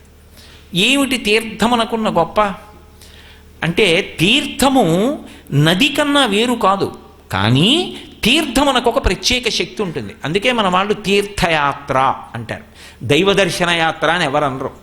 తీర్థమునందు స్నానము చెయ్యడం కోసం వెళ్ళిన యాత్ర ఏదో అది తీర్థయాత్ర. ఏది తీర్థము అంటే అంగిరసాది మహర్షులు, నేను వేదంలో చెప్పినటువంటి విషయాన్ని మీతో మనవి చేస్తున్నది. అంగిరసాది మహర్షులు ఒకానొకప్పుడు పెద్ద యజ్ఞక్రతువు చేసి వారు స్వర్గలోకానికి వెళ్ళిపోవాలి అని నిశ్చయం చేసుకుని వాళ్ళ యొక్క యజ్ఞ ఫలితాన్ని, దీక్షని జలముల యందు నిక్షేపించి వెళ్ళిపోయారు. ఏ ఏ ప్రాంతముల యందు వారు అలా నిక్షేపించి వెళ్ళారో ఆ ప్రాంతముల యందు ప్రవహించేటటువంటి జలములకు తీర్థములని పేరు. ఆ తీర్థమునందు ఎవడైనా మజ్జనం చేశాడనుకోండి, తలముంచి స్నానం చేశాడనుకోండి, దానికి విశ్వాసము ప్రాతిపదిక. తలముంచి స్నానం చేశాడనుకోండి, ఉత్తర క్షణంలో వాడికి ఏ శక్తి కలుగుతుంది అంటే వాడు దీక్షితుడై యజ్ఞము చేసిన ఫలితం కలుగుతుంది. అసలు దీక్ష అన్నమాట వేదంలో అన్వయం దేనికి అంటే యజ్ఞానికి ఒక్కదానికే దీక్ష. అందుకే అవబృత స్నానం దేనికి అంటే యజ్ఞం చేసిన వాడే అవబృత స్నానం చేస్తాడు. దీక్షితుడై ఇక ఇంట్లో ఉండరు, ఇంటి నుంచి బయటికి వెళ్ళిపోయి ఏ నదీ తీరంలోనో చేస్తారు. మీరు పురాణాలు పరిశీలనం చేస్తే గొప్ప గొప్ప రాజ్యాలు కలిగిన వాళ్ళు కూడా యజ్ఞాలు ఎక్కడ చేశారు అంటే నదీ తీరంలో చేస్తారు. ఆ నదీ తీరం అంత పరమ పవిత్రమైనటువంటి ప్రదేశం. ఎందుకని అంటే అక్కడ నీరు ప్రవహించి వెడుతోంది కాబట్టి. ఆ నదీ తీరంలో యజ్ఞం చేసి యజ్ఞం పూర్తయిపోయిన తర్వాత మేళతాళాలతో ఇంటికి ఎడతారు. దీక్షితుడు అంటారు అంతకాలం. అటువంటి దీక్ష చేసినటువంటి ఫలితం, యజ్ఞం చేసిన ఫలితం దేని వలన వస్తుంది అంటే తీర్థంలో స్నానం చేయడం వల్ల వస్తుంది. స్వామి పుష్కరిణి వెంకటాచలంలో ఒక తీర్థం. అసలు వెంకటాచలం వెళ్ళిన వాడు చేయవలసిన మొదటి పని ఏమిటి అంటే పుష్కరిణి స్నానం చేయాలి, తీర్థ స్నానం చేయాలి. అలా ఎన్నో తీర్థాలు ఉన్నాయి. గంగానదికి వెళ్ళాననుకోండి, ఎన్నో ఘాట్లు ఉంటాయి. ఎన్నో ఘాట్లున్నా ఒక ఘాట్ తీర్థ సంబంధమై ఉంటుంది. ఏది తీర్థ సంబంధమై ఉన్నదో మణికర్ణికా తీర్థము అంటారు. ఆ తీర్థం దగ్గరికి వెళ్ళి చేసినటువంటి స్నానము వలన దీక్షితుడై యజ్ఞం చేసినటువంటి ఫలితము వాడి ఖాతాలోకి వెడుతోంది అని వేదం నిర్ధారిస్తోంది. ఆ స్నానం చేసి వస్తే అది దేన్ని ఆశ్రయిస్తుంది అంటే పాదముల యొక్క అడుగు భాగాన్ని ఆశ్రయిస్తుంది అని. అందుకే భాగవతంలో అజామీలోపాఖ్యానంలో ఓ మాట అంటాడు యమధర్మరాజు గారు, అసలు భాగవతుల పాదధూళి సమస్త తీర్థ సారమంచు ఎరుకలేని వారి వారి వారి వారి చెందిన వారి తొలుత కట్టి తిండు దూతలారా అంటాడు. తీర్థస్నానం చేసిన ఫలితం పాదముల యొక్క అడుగు భాగాన్ని ఆశ్రయిస్తుంది నాడీమండలాన్ని. అందుకే ఎవరైనా తీర్థయాత్ర చేసి వచ్చారనుకోండి, వెంటనే వాళ్ళు స్నానం చేసి ఉన్నారా లేదా కూడా చూడరు. ప్రయాణం పూర్తి చేసి వాహనంలోంచి దిగుతూ ఉంటేనే వాళ్ళ పాదములకో నమస్కారం చేస్తారు. ఎందుకని అంటే తీర్థమునకు అంత గొప్ప ఉంది. మళ్ళీ వెనక్కి రండి. అటువంటి తీర్థములు 300 కోట్ల తీర్థములకు నాకు చక్రవర్తిత్వం లభించాలి. నేను అటువంటి సౌభాగ్యాన్ని పొందాలి. నేనున్న ప్రదేశం అంత పవిత్రమైపోవాలి. కాబట్టి నాకు ఆ శక్తినిమ్మని పరమశివుణ్ణి వరమడిగాడు తుందిరుడు. నీకు పుష్కరుడు అన్న పేరుతో నేను ఆ శక్తిని ఇస్తున్నాను, నువ్వు ఇన్ని కోట్ల తీర్థములకు అధినాథుడవుతావని నీటి యందు నివసించి ఉండేటటువంటి శక్తిని పుష్కరుడికి కటాక్షించాడు శంకరుడు. ఈ పుష్కరుణ్ణి చతుర్ముఖ బ్రహ్మగారు ఆహ్వానించాడు. ఒకసారి నేను సృష్టి కార్యం చెయ్యాలి, నా కమండలానికి నా కమండలంలో ఉన్న జలానికి ఒక గొప్ప శక్తి ఉంటుంది. ఎందుకంటే అందుకే వేదం ఒక చమత్కారమైన మాట అంది. రాక్షసఘ్నము అంటే రాక్షసుల్ని చంపేదేది అంటే నీరే అంది. ఎందుకు చంపేస్తుంది అంటే ఆ నీరు తీసి మంత్రాన్ని ఒక్కసారి జపించి ఆ నీరు చల్లాడనుకోండి, అవతలవాడు ఏదైనా అయిపోతాడు. అలా మీకు పురాణంలో ఎంతమంది కనపడలేదు? మంత్రశక్తి నీటిలోకి వెళ్ళి ఆ నీరు అవతలవాడిని పడగొట్టగలిగిన బ్రహ్మాస్త్రంగా మారుతుంది. అంత గొప్పది. ఇక సృష్టి చెయ్యవలసిన నా కమండలంలో ఉండే జలాలు ఎంత శక్తివంతములు కావాలి. కాబట్టి నువ్వు వచ్చి నా కమండలంలో కూర్చోమన్నాడు పుష్కరుణ్ణి బ్రహ్మగారు. పుష్కరుడు పరమ సంతోషంగా బ్రహ్మగారి కమండలంలోకి ప్రవేశించడం కన్నా నాకు అదృష్టం ఏమిటని బ్రహ్మకమండలంలో కూర్చున్నాడు. ఆ కమండల జలాలతో ఒకప్పుడు శ్రీ మహావిష్ణువు యొక్క పాదములు కడిగాడు బ్రహ్మగారు. ఇప్పుడు అంటే వామనమూర్తి ఘట్టంలో వామనమూర్తి ఇంతంతై వటుడింతయై మరియుతానింతయ్య భోవీధిపై అంతై తోజిత మండలగ్రమణ కల్లంతై ప్రభారాశిపై అంతై చంద్రునకంతయై ధ్రువునిపై అంతై మహర్వాటిపై అంతై సత్యపదోన్నతుండగుచ బ్రహ్మాండాంత సంవర్ధి అని పెరిగిపోతున్నప్పుడు తన పుట్టిల్లిద పొమ్మటంచునడు అజుడున్ తన్నాభి పంకేరుహంబు నిరీక్షించి నటించి ఉన్నత పదంబున్ గాంచి తత్పాదచేచనముంచేస కమండలూదకములం చల్లించి తత్తోయముల్ వినివీధిన్ ప్రవహించదేవనదిగా విశ్వాత్ము కీర్తి ప్రభన్. బ్రహ్మగారు శ్రీ మహావిష్ణువు యొక్క పాదం పైకొస్తుంటే కమండలంలో నీళ్లు చేతిలో పోసుకుని నారాయణుడి పాదములు గడిగితే ఆ కమండలంలో ఉన్న నీటి శక్తి అటువంటిది ఆకాశగంగగా ప్రవహించింది అని భాగవతం. అయినప్పుడు ఆ కమండలంలో ఉన్న జలములకు అంత శక్తి కలిగింది. పుష్కరుడికి చతుర్ముఖ బ్రహ్మగారి యొక్క కమండలంలో ఉన్న జలముల యందు కూర్చోవడంలో అనురక్తి. ఎందుకని ఆయన పరమేష్ఠి, సృష్టికర్త. సృష్టికర్త అంటే ఒక గౌరవం ఉంటుంది. ఎందుకని ఆయన ఈ లోకములను సృజించినవాడు. చూడండి, ఇంట్లో మా నాన్నగారు నేను ఉన్నామనుకోండి, ఇంటికి పట్టుకొచ్చిన వాడు శుభలేఖ ఎవరి పేరు మీద రాస్తాడు? నా పేరు మీద రాయకూడదు, మా నాన్నగారి పేరు మీద రాయాలి. ఒకవేళ మా నాన్నగారు ఇంట్లో ఉన్నా లేకపోయినా, వారు ఎక్కడికన్నా తీర్థయాత్రకు వెళ్ళినా వారి పేరు మీద రాసి నాకు ఇచ్చి, బాబు మీ నాన్నగారితో కలిసి మీ అందరూ రెండని పిలవాలి, అంతేగాని మీరు రెండని మా నాన్నగారి పేరు ఎత్తలేదనుకోండి నేను వాడి ఇంటికి వెళ్ళికెళ్ళను కాదు. గౌరవం ఎవరికి? ఇంటి యజమానికి. ఆయన పేరు చెప్తే చాలు. ఇంట్లో ఉన్న కుక్క పిల్ల పేరు కూడా చెప్పక్కర్లేదు గుడికెడితే. ఇంటి యజమాని పేరు చెప్పి ఆయన యొక్క ధర్మపత్ని సమేతస్య సకుటుంబస్య సపుత్రకస్య సబాంధవస్య అన్నాను అనుకోండి, ఆయన కుటుంబం ఆయన బంధువులు అందులోకి వచ్చారు. అంతేకాని మళ్ళీ ఒక్క లిల్లీ పువ్వు గులాబ్ పువ్వు పెట్టిన పేర్లన్నీ గుళ్ళోకి వెళ్ళి చెప్పి అర్చకుడితో చెప్పించి వెనకవాడి సమయం పాడు చేయకూడదు. శాస్త్రం ఎలా చెప్పిందో అలా చేస్తే చాలు. కాబట్టి ఇప్పుడు ఒక్క యజమాని తన కుటుంబం అంతటికీ కూడా అధినాయకుడై ఉన్నాడు, అంత గౌరవం ఉంది. మరి ఈ సమస్త బ్రహ్మాండములకు సృష్టికర్త అయినటువంటి బ్రహ్మగారికి ఎంత గౌరవం ఇవ్వాలి?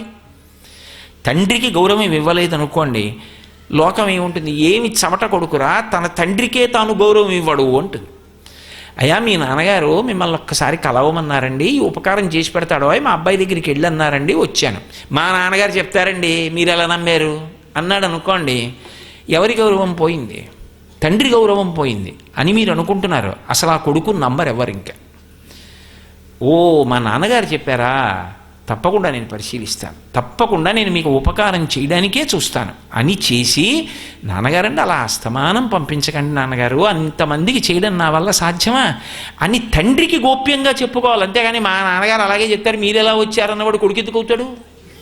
తండ్రి గౌరవం నిలబెట్టడం కొడుకు కర్తవ్యం అయినప్పుడు చతుర్ముఖ బ్రహ్మగారి గౌరవం అంటే అది ఎంత గొప్ప గౌరవం అయి ఉంటుంది. అందుకే మీరు చూడండి, లోకంలో ఎప్పుడైనా సరే మీరు పురాణాలని పరిశీలిస్తే ఏదైనా ఉపద్రవం వస్తే ముందు బ్రహ్మగారి దగ్గరికి ఎడతారు. తపస్సు చేస్తే బ్రహ్మగారి దగ్గరికి ఎడతారు. ఇలాంటి దిక్కుమాలిన వరాలన్నీ ఇచ్చి నా ప్రాణాలు తినేస్తున్నావని శ్రీ మహావిష్ణువు ఇప్పుడు అనరు. ఆయనకు గౌరవం ఉంటుంది, సృష్టికర్త. అటువంటి పదవిలో ఉంటాడు బ్రహ్మగారంటే. ఆయన కమండలంలో ఉన్నటువంటి జలములను ఆశ్రయించి ఉండడం పుష్కరుడికి ఒక హోదా, అదొక సంతోషకారకం. అటువంటి సృష్టికర్త కమండలంలో ఉండడం కాబట్టి పుష్కరుడు దాన్ని ఆశ్రయించి సంతోషంగా ఉన్నాడు. కానీ ఒకప్పుడు బృహస్పతి తపస్సు చేశాడు పరమేశ్వరుడి గురించి. ప్రత్యక్షం అయ్యాడు పరమేష్ఠి, ఏం కావాలన్నాడు. నేను 12 సంవత్సరములకు ఒక్కసారి ఒక్కొక్క నదిలోకి ప్రవేశిస్తుంటాను. బృహస్పతి గ్రహం ప్రవేశిస్తుంది నీటిలోకి లోకాల్ని అనుగ్రహించడానికి. అలా నేను ప్రవేశించేటప్పుడు నాతో పాటు పుష్కరుడు కూడా వస్తే బాగుంటుంది. ఎందుకంటే ఆయన ఇన్ని కోట్ల తీర్థములకు చక్రవర్తి కదూ. ఆయన కూడా నాతో వస్తే లోకములకు మహోపకారం జరుగుతుంది. అది ఈ జాతి గొప్పతనం ఎక్కడుందంటే మన వలన ఎంతమందికి ఉపకారం జరుగుతుంది అని ఆలోచిస్తారు. నేనే కాదు, అసలు గురుగ్రహమే విశేషమైనటువంటి అనుగ్రహప్రదాత. అందుకే జ్యోతిష్శాస్త్రం తెలిసిన వాళ్ళు మాట చెప్తుంటారు, మిగిలిన గ్రహములు ఎలా ఉన్నా పర్వాలేదండి, గురుగ్రహం బాగుంటే చాలు. గురుగ్రహం బాగులేదు, ప్రమాద సంకేతం. అదొక్కటి సరిగ్గా ఉంటే కాపాడుకుంటుంది. అటువంటి గురుగ్రహానికి బలాన్ని ఇవ్వగలిగినటువంటి స్తోత్రం చేసిన ఘనత ఒక్క శంకర భగవత్పాదులకే చెల్లింది. దక్షిణామూర్తి స్తోత్రం దేనికి వచ్చింది అంటే, రోజూ దక్షిణామూర్తి స్తోత్రం ఎవరు చేస్తారో వాళ్ళకి గురుగ్రహం యొక్క అనుగ్రహం ఎప్పుడూ ప్రసరిస్తూ ఉంటుంది. శంకరాచార్యుల వారు అలా పొదిగారు ఆ శక్తిని ఆ స్తోత్రంలోకి. అటువంటి గురువు లోకోపకారి బృహస్పతి. ఆయన ప్రతి 12 ఏళ్లకి ఒక నదిలోకి వెడతాడు. వెడుతున్నప్పుడు నాతో పాటు పుష్కరుణ్ణి కూడా పంపమని అడిగాడు. అడిగితే బ్రహ్మగారు అన్నాడు, తప్పకుండా. ఓయ్ పుష్కర, మంచి మాట కోసం అడిగాడు కదూ దేవగురువు, ఆయనతో పాటు వెళ్ళి ఆయన ఏ నదిలో ప్రవేశిస్తాడో ఆ నదికి వెడుతుండు. అంటే పుష్కరుడు అన్నాడు, నాకు ఇష్టం లేదు. నాకు అలా బృహస్పతితో కలిసి ఆయన నది మారినప్పుడల్లా నేను ఇంకొక నదిలోకి వెడుతూ ఉండడం కన్నా నీ కమండలంలో ఉండడమే నాకు సంతోషం. అందుకని నన్ను వెళ్ళమని నిగ్రహించకు, నేను నీ కమండలంలోనే ఉంటానన్నాడు. బృహస్పతి అన్నాడు, కాదు, లోకానికి మహోపకారం జరగాలి అంటే నాతో పాటు పుష్కరుడు రావాలి, అందుకని పుష్కరుణ్ణి పంపించవలసిందే. బ్రహ్మగారు ఆలోచించాడు. 4 ముఖాల మీద 4 చేతులు వేసుకుని కాసేపు ఆలోచించి దీనికి ఏదో పరిష్కారం చెయ్యాలి కదూ. ఆయన అన్నాడు, సరే, ఆది పుష్కరములు అంటారు. అంటే ఒక నదికి పుష్కరం ప్రారంభమైతే మొట్టమొదటి 12 రోజులు నీతో పాటు నేను కూడా వచ్చేస్తాను. నేను వచ్చేస్తే కమండలం పట్టుకుని నాతో పుష్కరుడు వచ్చేస్తాడు. బ్రహ్మగారు బయలుదేరి వస్తే 33 కోట్ల మంది దేవతలు వచ్చేస్తారు. బ్రహ్మగారు వచ్చి, పుష్కరుడు వచ్చి, బృహస్పతి వచ్చి, దేవతలు వచ్చి, ఇంతమంది వస్తే ఎక్కడ ఉండాలి? ఆ జలముల యందు ఆవాహన అవుదాం, ఆ నీటి యందు ఉందాం. ఏ రాశిలో నువ్వు ఏ నదిలో కెడతావో అప్పుడు నేను పుష్కరుడితో కలిసి వస్తాను, అందుకు పుష్కరం. ఇప్పుడు ఒక నదికి పుష్కరం వచ్చిందనుకోండి, ఆ నదీ తీరంలో ఉన్న వారి అదృష్టం వేరు. ఎందుకో తెలుసా? శాస్త్రంలో ఒక మాట ఉంది, మనకి ఏ నది దగ్గరగా ఉంటుందో ఆ నదిని దేశకాలముల యందు స్మరించాలి. దేశకాల సంకీర్తనం అంటాం. అంటే ఎక్కడున్నాను చెప్పాలి. చెప్పేటప్పుడు ఏదో తంతి తపాలా శాఖ వారి చిరునామా చెప్పినట్టు చెప్పరు. గంగా గోదావర్యో మధ్యదేశే కోకనద మహాక్షేత్రే స్వగృహే, ఏ నదుల మధ్యలో ఉన్నామో నదీనామాన్ని స్మరిస్తారు. వేదానికి నియమం ఏమిటంటే, నువ్వు బ్రతుకుతున్నది నీ పక్కన ఉన్న నది యొక్క నీటి చేత. అందుకని వేరొక నదిలో స్నానం చేయడానికి వెళ్ళాలి అంటే ముందు నువ్వు ఏ నీటిని తాగి బ్రతుకుతున్నావో ఆ నదీ స్నానం చేయకుండా వెళ్ళకూడదు. నేను కాశీ వెడుతున్నాను అనుకోండి, నేను గోదావరి స్నానం చేసి గంగ స్నానానికి వెళ్ళాలి. గోదావరి దగ్గర నిలబడి గంగని పొగడకూడదు. ఎందుకు పొగడకూడదు అంటే ఆవిడికి ఏదో కోపం వస్తుంది అనేది కాదు, అది కృతజ్ఞతా లక్షణం. అసలు ఆ నీళ్లు తాగి కదా ఈ శరీరం ఉంది. అక్కడికి వెళ్ళి ఆవిడకు నమస్కారం చేయాలి, అది మర్యాద. అంతేకాని వాళ్ళిద్దరికీ ఏదో కోపాలు వచ్చేస్తాయని భావన చేయకూడదు. అది మనకి ప్రవర్తన తెలియడం. నది విషయంలో అంత జాగ్రత్త వేదం చెప్పింది. అయినప్పుడు ఒక్కొక్క రాశిలో ఒక్కొక్క నదిలోకి బృహస్పతి ప్రవేశిస్తాడు. మీకు నేను ఒక ఉదాహరణ చెప్పాలి అంటే మేషరాశిలోకి బృహస్పతి ప్రవేశించాడనుకోండి, గంగా నదికి పుష్కరాలు వస్తాయి. వృషభ రాశిలోకి బృహస్పతి ప్రవేశించాడనుకోండి, నర్మదా నదికి పుష్కరాలు వస్తాయి. అలా కాకుండా మిథున రాశిలోకి బృహస్పతి ప్రవేశించాడనుకోండి, సరస్వతీ నదికి పుష్కరాలు వస్తాయి. కర్కాటక రాశిలోకి బృహస్పతి ప్రవేశించాడనుకోండి, ఆయనతో పాటు మిగిలిన వాళ్ళందరూ ప్రవేశిస్తారు, యమునా నదికి పుష్కరాలు వస్తాయి. సింహరాశిలోకి బృహస్పతి ప్రవేశించాడనుకోండి, గోదావరి నదికి పుష్కరాలు వస్తాయి. కన్యారాశిలోకి బృహస్పతి ప్రవేశించాడనుకోండి, కృష్ణానదికి పుష్కరాలు వస్తాయి. అలాగే తులారాశిలోకి ప్రవేశించాడనుకోండి, కావేరీ నదికి పుష్కరాలు వస్తాయి. వృశ్చిక రాశిలోకి ప్రవేశించాడనుకోండి, భీమరథీ నదికి పుష్కరాలు వస్తాయి. ఆయన ధనుర్రాశిలోకి ప్రవేశిస్తే బ్రహ్మపుత్రకి పుష్కరాలు వస్తాయి. ఆయన మకర రాశిలోకి ప్రవేశించాడనుకోండి, ఆయన ప్రత్యేకంగా మకర రాశిలో ఉంటే తుంగభద్రా నదికి పుష్కరాలు వస్తాయి. ఆయన కుంభరాశిలోకి ప్రవేశించాడనుకోండి, సింధు నదికి పుష్కరాలు వస్తాయి. ఆయన మీనరాశిలోకి ప్రవేశిస్తే ప్రణీతా నదికి పుష్కరాలు వస్తాయి. అది 12 క్రమం. ఇప్పుడు ఆయన ఏ రాశిలోకి వెళ్ళాడో అప్పుడు ఈ నదికి పుష్కరం వస్తుంది. ఇప్పుడు ఆయన అలా ఈ 12 నదులకే వెడతాడు. కుంభమేళా 4 ప్రాంతాలకే జరుగుతుంది. కుంభమేళా జరిగిందనుకోండి, అది వేరు. కుంభమేళా ప్రాంతాన్ని బట్టి ఉంటుంది, నదిని బట్టి కాదు. అది అమృతభాండ స్పర్శ చేత వచ్చింది. అది రెండు రాసుల యందు సూర్యచంద్ర గ్రహ సంచారాన్ని బట్టి ఉంటే హరిద్వార్, లేకపోతే ప్రయాగ, తప్పితే ఉజ్జయిన్, లేకపోతే త్రయంబక్. ఈ 4 చోట్లే కుంభమేళా. 5వ చోట కుంభమేళా ఉండదు. కానీ పుష్కరం ఈ 12 నదులకు వస్తుంది. వచ్చినప్పుడు అందుకే 12 సంవత్సరాలకు ఒకసారి వస్తుంది. అది మళ్ళీ రమ్మంటే వచ్చే అవకాశం కాదు. 12 రోజులు ఆది పుష్కరములు అంటారు. ఆ సంవత్సరానికి చివర అంత్య పుష్కరములు 12 రోజులు అంటారు. ఈ 12 ఆ 12 బృహస్పతి గ్రహంతో పాటుగా పుష్కరుడి కోసం వరం ఇచ్చినందుకు చతుర్ముఖ బ్రహ్మగారు, చతుర్ముఖ బ్రహ్మగారితో పాటు సమస్త దేవతల వెనక ఋషిమండలం. ఎందుకంటే బ్రహ్మసభని గురించి వర్ణిస్తారు. బ్రహ్మగారి సభలో ఎవరుంటారు అంటే చాలా చాలా అనుష్ఠానం చేసి ఇంకా అంత బాగా మోక్షం పొందడానికి కావలసినంత స్థితికి వెళ్ళిపోని వాళ్ళని బ్రహ్మసభలోకి ప్రవేశపెడతారు. గృహస్థాశ్రమంలో పుత్రుణ్ణి కని పితృరుణం తీరిపోతే, అదే కదా మృకండ మహర్షి వృత్తాంతంలో వర్ణిస్తారు, బ్రహ్మసభలో కూర్చోబెడతారు వాళ్ళందరినీ. సభాధ్యక్షుడు బ్రహ్మగారు. ఆ బ్రహ్మగారే వెళ్ళిపోయారు అనుకోండి పుష్కరానికి, ఆయనతో పాటు ఋషులందరూ వెళ్ళిపోతారు. ఋషి స్పర్శ, దేవతా స్పర్శ, బ్రహ్మస్పర్శ, బృహస్పతి స్పర్శ, పుష్కర స్పర్శ, ఇంతమందితో నదీ జలములకు తీసుకునే శక్తి ఉంటుంది. అది తీసుకుంటుంది. మీరు చూడండి, ఒక రాగి తీగ ఉందనుకోండి విద్యుత్తుని పుచ్చుకుంటుంది. ఒక కొయ్య ఉందనుకోండి పుచ్చుకోదు విద్యుత్తుని. ఒక్కొక్కటి తీసుకుంటుంది, ఒక్కొక్కటి తీసుకోదు.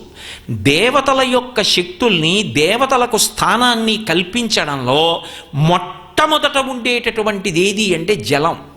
దానికి ఆ శక్తి ఎక్కడి నుంచి వచ్చింది అంటే శివానుగ్రహం.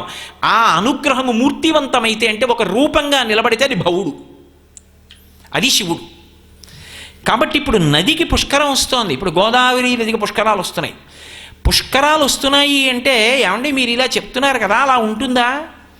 అలా నదికి అధిష్టాన దేవత, నది సంతోషించడం, నదీ జలాల్లోకి ప్రవేశించడం అలా ఉంటాయా? మీరు కించిత్ అనుమానం పెట్టుకోక్కర్లేదు. నదులను ఆశ్రయించి ఎందరో దేవతలు నివాసం చేస్తుంటారు. మీకు ప్రత్యక్షమైన ఉదాహరణ ఒకటి చెప్తాను.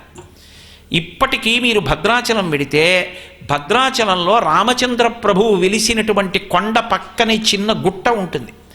ఆ గుట్ట మీద మనకి యోగానంద లక్ష్మీ నరసింహస్వామి వారని ఉంటారు. ఆయన పక్కన లక్ష్మీదేవి ఉండదు, ఉత్సవమూర్తిలో ఉంటుంది. ఆయన మెడలో బంగారు పతకంలో లక్ష్మీదేవి ఉంటుంది. యోగానంద లక్ష్మీ నరసింహుడు అంటారు. ఆయన ఎక్కడుండేవారో తెలుసా? ఆయన గోదావరి నదిలో ఉండేవాడు. ఎక్కడ?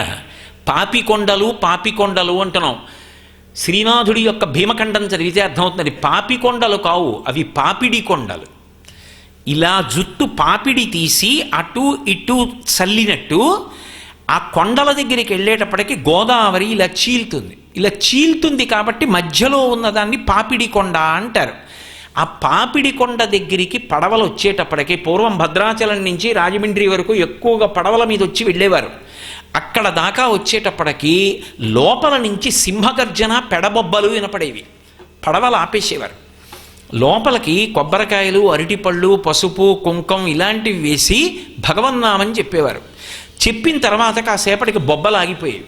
ఆ బొబ్బలు ఆగిపోయిన తర్వాత పడవలు వెళ్ళిపోతుండేవి. దీని మీద చక్రవర్తుల లక్ష్మీ నరసింహ గారని ఆవిడ పుస్తకం కూడా రాశారు మహాతల్లి. అందులో చాలా కాలం అయిపోయిన తర్వాత అనుమానం వచ్చింది, ఏమిటి ఇంతంత బొబ్బలు వినపడతాయి నీటిలో, ఎవరున్నారు అని. పెద్ద పెద్ద వలలు వేసి కొంతమంది అసలు ఏముందో ధైర్యం చేసి పరిశీలిద్దామని వలలు వేసి లాగారు. అందులోంచి పెడబొబ్బలు పెడుతూ వచ్చింది మూర్తి. యోగానంద లక్ష్మీ నరసింహస్వామి, ఆయన ఇప్పటికీ భద్రాచలంలో రామచంద్రమూర్తి పక్కన కొండ మీద ఉన్నారు. అప్పటి నుంచే గోదావరిలో బొబ్బలు అయిపోయి అప్పటి వరకు బొబ్బలు వినపడేవి. మా చిన్నతనంలో నాకు బాగా జ్ఞాపకం, ఒరే పాపిడి కొండల దాకా వెళ్ళిన తర్వాత కొబ్బరికాయ కొట్టాలరా పడవలో భద్రాచలం వెడితే అంటుండేవారు. ఆశ్రయించి ఉన్నాడా లేదా నదీ జలాల్ని. అంటే గోదావరి పుష్కరాలు వస్తున్నాయి కాబట్టి నేను గోదావరి మాత వైభవం గురించి, ఆ నీటికి ఉండే శక్తి గురించి మీతో విజ్ఞాపన చేస్తున్నాను. రామదాసు గారు భద్రాచల దేవాలయాన్ని నిర్మించాడు. ఆయన అంత దేవాలయాన్ని నిర్మించేసిన తర్వాత ఆలయ శిఖరం మీద సుదర్శన చక్రం పెట్టవలసి వచ్చింది. ఆలయ శిఖరం మీద సుదర్శన చక్రం పెట్టవలసి వస్తే ఎందరో స్వర్ణకారుల్ని పిలిపించాడు, లోహకారుల్ని పిలిపించాడు, తయారు చేయించాడు. ఏ చక్రం పైన పెట్టినా, ఏ ముహూర్తంలో పెట్టినా నిలబడేది కాదు. ఆయన బాధపడి, అయ్యో పైన చక్రం నిలబట్టలేదు ఎలా? రామచంద్ర ప్రభువుని ధ్యానం చేశాడు. రామచంద్ర ప్రభువుని ధ్యానం చేస్తే ఆయనకి రామచంద్రమూర్తి స్వప్నమునందు సాక్షాత్కరించారు. సాక్షాత్కరించి ఈ క్షేత్రంలో పైన ఉండవలసినటువంటి సుదర్శన చక్రం మానవ నిర్మితము కుదరదు, దాన్ని నేను అనుగ్రహిస్తాను. రేపటి రోజున నువ్వు గోదావరిలో దిగి 2 చేతులు చాపు, అలల పడవ మీద నీకు సుదర్శన చక్రం అందుతుంది, దాన్ని ప్రతిష్ఠ చెయ్యి, గోదావరి మాత బహూకరిస్తుంది అన్నాడు. ఆయన మరునాడు స్నానం చేసి గోదావరి నదిలో నిలబడి 2 చేతులు చాపి రామచంద్రమూర్తిని ప్రార్థన చేశారు. నీటి మీద తేలుతూ వచ్చింది సుదర్శన చక్రం. అదే ఇప్పటికీ భద్రాచల దేవాలయం శిఖరం మీద ఉంది. గోదావరి నదికి అధిష్టానం ఉన్నది, అనుగ్రహిస్తుంది అని మీరు నమ్ముతారా ఇప్పటికైనా? ఎన్ని విశేషాలంటే గోదావరి నది యొక్క జలములన్నీ కూడా చల్లగా ఉంటాయి. గుండాల అని భద్రాచలానికి చాలా దగ్గరలో గ్రామం ఉంది. అక్కడికి వెళ్ళేటప్పటికి మాత్రం గోదావరి జలాలు విపరీతమైన వేడిగా ఉంటాయి. ఎందువల్ల అంటే అక్కడ ఉష్ణకుండం ఉంది. అక్కడొక్క చోట అంత వేడిగా నీళ్లు ఎందుకుంటాయో తెలుసా? ఒకానొకప్పుడు అనంతమైన పడగలతో ఆదిశేషుడు అక్కడ కూర్చున్నాడు. ఆయన యొక్క విషపు వాయువుల చేత తప్తమైంది. ఇప్పటికీ దాని శక్తి, దాని చేత వేడిగానే ఉంటుంది నీరు. అక్కడ ఉష్ణగుండం అంటారు. ఆయన శివలింగ ప్రతిష్ఠ చేసి పూజ చేశాడు ఆదిశేషుడు. ఇప్పటికీ మీరు వెడితే శేషేశ్వరుడు అని పిలుస్తారు. శివలింగం ఉంది, ఆదిశేష ప్రతిష్ఠ. గోదావరిలో ఉష్ణకుండం ఉంది, కొద్ది కిలోమీటర్ల దూరం భద్రాచలానికి, ఎంతో దూరం కాదు. ఇంకా ఆశ్చర్యకరమైన విషయం, నదికి అధిష్టాన దేవతలు ఉన్నారు, నదులు అనుగ్రహిస్తాయి. సనాతన ధర్మంలో అందుకే నదులకు అంత పెద్ద పీట వేయబడినది అన్న నా మాటని నిర్ధారించడానికి మీకు ఉదాహరణలు చూపిస్తున్నా. పమిడిఘంటం వెంకటరమణయ్య గారు ఉన్నారు, ఇప్పటికీ అంబాసత్రం అని ఉంది భద్రాచలంలో. ఆయన మహానుభావుడు. వాళ్ళ తండ్రి గారి పేరు రామసుబ్బయ్య గారు. ఆయన భిక్షాటన చేసేవారు. భిక్షాటన చేసి బిడ్డడికి అన్నం పెట్టేవారు. ఆయన విశేషం ఏమిటంటే భిక్షాటన చేసి తీసుకొచ్చినటువంటి అన్నంతో ఎందరో అతిథుల్ని పిలిచి అన్నం పెట్టేవారు ఆయన. ఈ పిల్లవాడు తండ్రిని చూసి, ఓ ఇలా కష్టపడి భిక్షాటన చేసైనా అన్నం పెట్టాలి అనుకున్నారు. అలా అనుకున్న రోజుల్లో చాలా చిన్న వయస్సులో వెంకటరమణయ్య గారు ఉండగా తండ్రి గతించారు, శరీరం విడిచిపెట్టేశారు. ఈ పిల్లవాడు ఎక్కువ మందికి అన్నం పెట్టాలని కోరిక.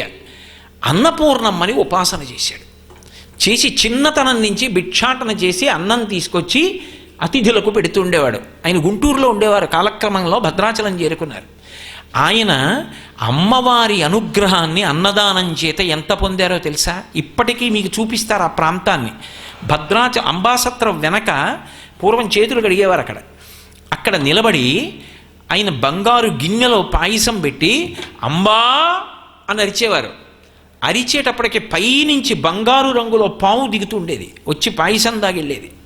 ఒక్కొక్కసారి ఆయన శ్రీచక్రం ఇప్పటికీ ఉంది. శ్రీచక్రాన్ని ఉపాసన చేసి ఏదైనా ఆయనకి కావలసి వస్తే మహానుభావుడు అంబా అనేవారు. మిగిలిన వాళ్ళకి గజ్జల చప్పుడు వినపడేదంతే. ఆయన అక్కడే కూర్చొని అమ్మవారితో మాట్లాడుతుండేవారు. అమ్మవారు ఆయనతో మాట్లాడుతుండేది. అంతటి ఉపాసనా బలం కలిగిన వారు అయ్యారు. ఆయన ప్రతి శ్రీరామనవమికి అన్నదానం చేసేవారు. అన్నదానం చేస్తున్నప్పుడు ఒకసారి సత్రవులో నెయ్యి లేదు, ఏదో ఎక్కడి నుంచో రావాలి, ఆ నెయ్యి రాలేదు. అందరినీ కూర్చోపెట్టిన తర్వాత నెయ్యి అభిగారం చేయకుండా అసలు ఎలా పరిశేచనం చేస్తారు? నెయ్యి కావాలి. ఆయన అన్నారు, గోదావరికి అధిష్టాన దేవత ఉన్నది, ఆవిడ నాకు అప్పిస్తుంది 2 బిందెల నెయ్యి అని 2 బిందెలు పట్టుకుని గోదావరి దగ్గరికి వెళ్ళారు. వెళ్ళి 2 బిందెలు నీళ్లలో ముంచి, అమ్మా నాకు ఉత్తినే వద్దు, 2 బిందెల నెయ్యి అప్పి, నీకు మళ్ళీ ఇచ్చేస్తానని 2 బిందెలతో నీళ్లు తీసి ఇలా ఒడ్డుకు తీశారు. 2 బిందెలు నెయ్యి అయిపోయి. ఆయన మళ్ళీ తర్వాత ఆయనకి ఒక జమీందారు గారు పంపిస్తే నెయ్యి పట్టుకెళ్ళి గోదావరిలో పోసేశారు. అమ్మా అప్పు తీర్చేస్తున్నానని. ఇంకొక విశేషం చెప్పనా? ఒకప్పుడు వంట చేస్తాను అని చెప్పి నమ్మించినటువంటి బ్రాహ్మణులు రావడం మానేశారు. తెల్లవారితే శ్రీరామనవమి వేల మంది అంబసత్రవుకు వచ్చేస్తారు భోజనం చేయడానికి. ఎలా? ఆయన వెంటనే శ్రీచక్రం దగ్గర కూర్చొని అంబని ఉపాసన చేశారు. ఎవరో 2 పిల్లలు, యువకులు, దృఢకాయులు, అంతంత పొడుగైన చేతులు కాళ్ళు ఉన్నవాళ్ళు, అంతంత ఎత్తు ఉన్నవాళ్ళు వచ్చారు. ఒకడు నీలమేఘశ్యాముడై మెరిసిపోతున్నాడు, ఒకడు ఎర్రగా ఉన్నాడు. తాతగారు వంటవాళ్ళు రాలేదట, మేము చేసి పెట్టమా అన్నారు. పెద్ద పెద్ద గుండిగలు గరిటెలు పట్టుకుని వచ్చారు. చేయగలరా అన్నారు. ఎంత వంట అయినా చేసేస్తాం, కానీ మీరు లోపలికి రాకూడదు ఎవ్వరు, తలుపులు వేసేసి వంట చేసేసి అందరూ భోజనానికి వస్తారనగా 10ంటికి తలుపులు తీసి తీసుకోండి అన్నారు. ఆ గుండిగలు ఎంతంత గుండిగలు అనుకున్నారు? 2 మనుషులు 4 మనుషులు కలిసి ఎత్తాలి, అంతంత గుండిగలు. మరి మీరు భోజనం అన్నారు. స్నానం చేసి వస్తాం గోదావరికి వెళ్ళి అని గోదావరిలో మునిగి ఇక లేవలేదు. ఆయన వెనక్కి వచ్చి, అయ్యయ్యయ్యో వంట చేసిన పిల్లలు గోదావరిలో కొట్టుకుపోయారనుకున్నారు.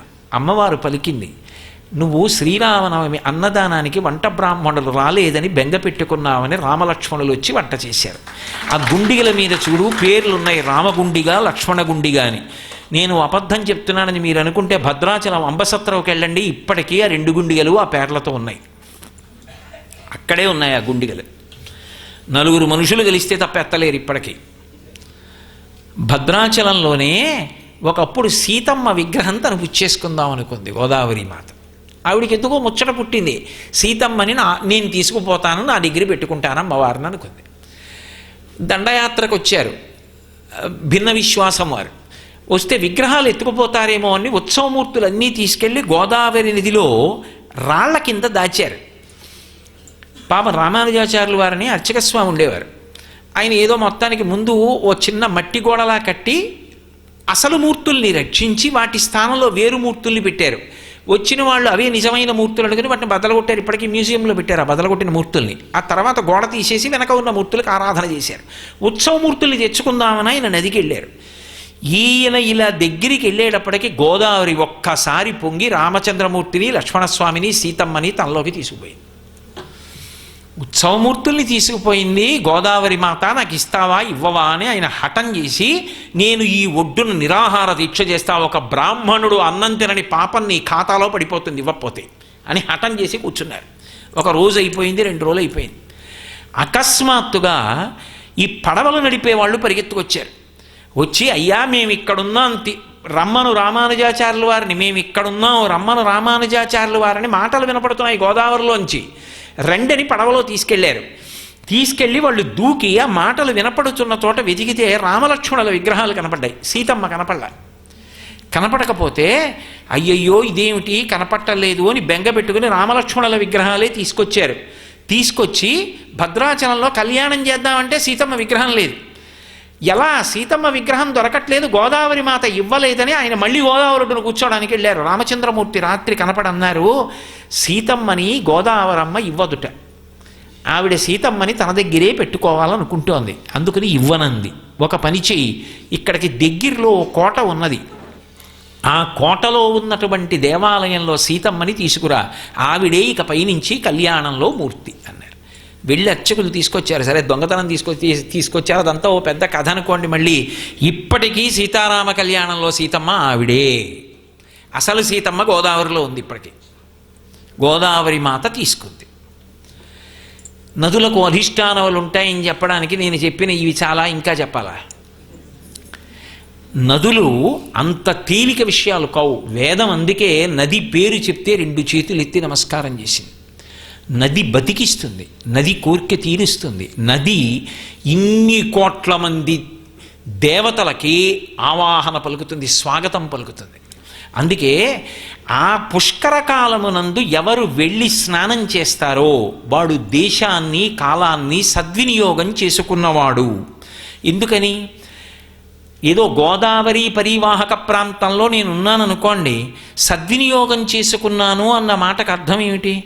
ఆ కాలమునందు అన్ని కోట్ల మంది దేవతలు ఆ నదిలోకి ప్రవేశిస్తే అప్పుడు వెళ్ళి నేను ఒక్క స్నానం చేశాను అనుకోండి, శాస్త్రం అంది యజ్జన్మ కృతం పాపం, జన్మ ప్రారంభం నుంచి చేసిన ఎన్ని పాపములైనా ఒక్కొక్క కాలం అలా ఉంటుంది. చూడండి, రిపబ్లిక్ డే వస్తోంది, కారాగారంలో సద్బుద్ధి కలిగిన వారిని కొంతమంది ఖైదీల్ని విడిచిపెట్టేస్తున్నాం అంటుంది ప్రభుత్వం.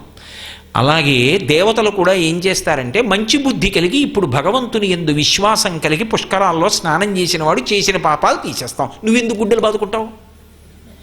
వాళ్ళు అనుగ్రహించారు, మనం అనుగ్రహించట్లా? ఒక్కొక్కప్పుడు అలా దేవతలు అనుగ్రహిస్తారు.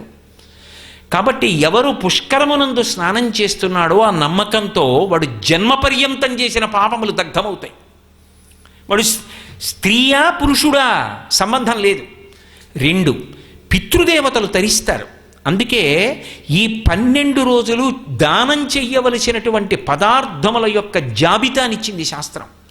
ఇవి దానం చేయి, జ్ఞాపకం పెట్టుకుని చెప్పింది. అందులో అగ్రస్థానం దేనికి ఇచ్చింది అంటే గోవుకి ఇచ్చింది.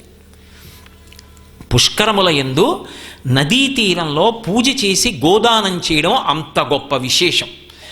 కొన్ని వస్తువులు చెప్పారు.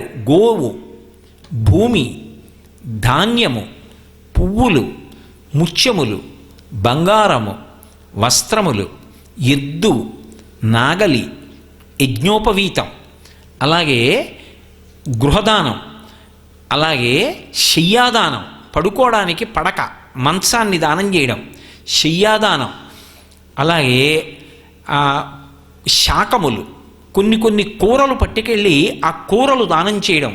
ఆఖరి రోజున తప్పకుండా చెయ్యవలసినటువంటి దానం తిలాదానం, నువ్వులు, నల్ల నువ్వులు. అవి పితృదేవతలు తరించడానికి కారణం. అంటే ఆ ఒక్క కాలమునందు నేను తరించడం కాదు, ఆ కాలమునందు నేను బ్రతికి ఉన్నందుకు గాను, శరీరంతో ఉన్నందుకు గాను, శరీరం విడిచిపెట్టిన నా పితృదేవతల్ని తరింపజేయడానికి నాకు అవకాశం వస్తుంది. ఇది ఒక్క పుష్కర కాలమునందు మాత్రమే సంభవం. కానీ పుష్కర స్నానం చేసేవాళ్ళు తప్పకుండా తెలుసుకోవలసిన విషయం ఒకటి ఉంటుంది.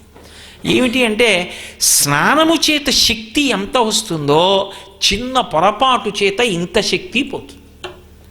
కారణం ఏమిటి అంటే, ఒకప్పుడు దధీచి మహర్షి ఉండేవారు. ఆయన దగ్గరికి తీసుకొచ్చి దేవతలందరూ తమ ఆయుధాలు ఇచ్చారు జాగ్రత్తగా ఉంచమని. ఆయన ఆయుధాలన్నీ కూడా జాగ్రత్తగా ఉంచడం అంటే బయట పెడితే పట్టుకుపోతారని లోపలికి వచ్చేసుకున్నారు. అలా ఆయన ఎముకల్లోకి వెళ్ళిపోయిన తర్వాత దేవతలు మళ్ళీ వచ్చి మా ఆయుధాలు ఇమ్మన్నారు. ఏవి?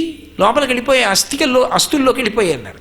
కాదు మేము తయారు చేసుకోవాలి, మళ్ళీ రాక్షసులతో యుద్ధం చేసి ధర్మం నిలబెట్టాలి. ఆయన అయితే ధర్మాన్ని నిలబెట్టడానికి ప్రాణత్యాగం చేసేస్తాను, నా శరీరం వదిలేస్తాను, నా ఎముకలు తీసుకుని మళ్ళీ మీ ఆయుధాలు తయారు చేసుకోండి. నైమిషారణ్యంలో ఇప్పటికీ దేవాలయం కనబడుతుంది. దధీచి కుండం అని పెద్ద కుండం, అందులో స్నానం చేయొచ్చు కూడా. దధీచి మహర్షి ఎక్కడ శరీరం వదిలేసి ఎముకలు ఇచ్చేశారో అది ఇప్పటికీ నైమిషారణ్యంలో ఉంది. అటువంటి దధీచి మహర్షి ధర్మము కోసమని దేవతలకి తమ అస్తుల్ని ప్రదానం చేశారు, ఆయుధాలు తయారు చేసుకోమని. ఆయనకి కొడుకు పుట్టాడు, పిప్పలాదుడు అని ఆయన ఒక మహర్షి. ఆయన పక్షుల చేత రక్షింపబడ్డాడు. ఎందుచేత అంటే భర్త మరణించాడన్న బాధతో ఆమె కూడా సహగమనం చేసింది, తల్లిగారు. ఆ పిప్పలాదుడు పెద్దవాడై దేవతల పట్ల ఆగ్రహం చెందాడు. నా తండ్రి అస్తులతోటి వీళ్ళు ఆయుధాలు తయారు చేసుకున్నారు, దానికోసం నా తండ్రి శరీర త్యాగం చేశాడు, వీళ్ల మీద పగ తీర్చుకుంటానని ఆయన తనకున్నటువంటి వేదమంత్ర బలం చేత ఒక గొప్ప యజ్ఞం చేశాడు. అందులోంచి ఒక కృత్య పుట్టింది. ఒక కృత్య అంటే ఒక శక్తి రూపాన్ని పొంది పైకి వచ్చింది. విపరీతమైన ఆకలితో వచ్చింది. ఏం కావాలి?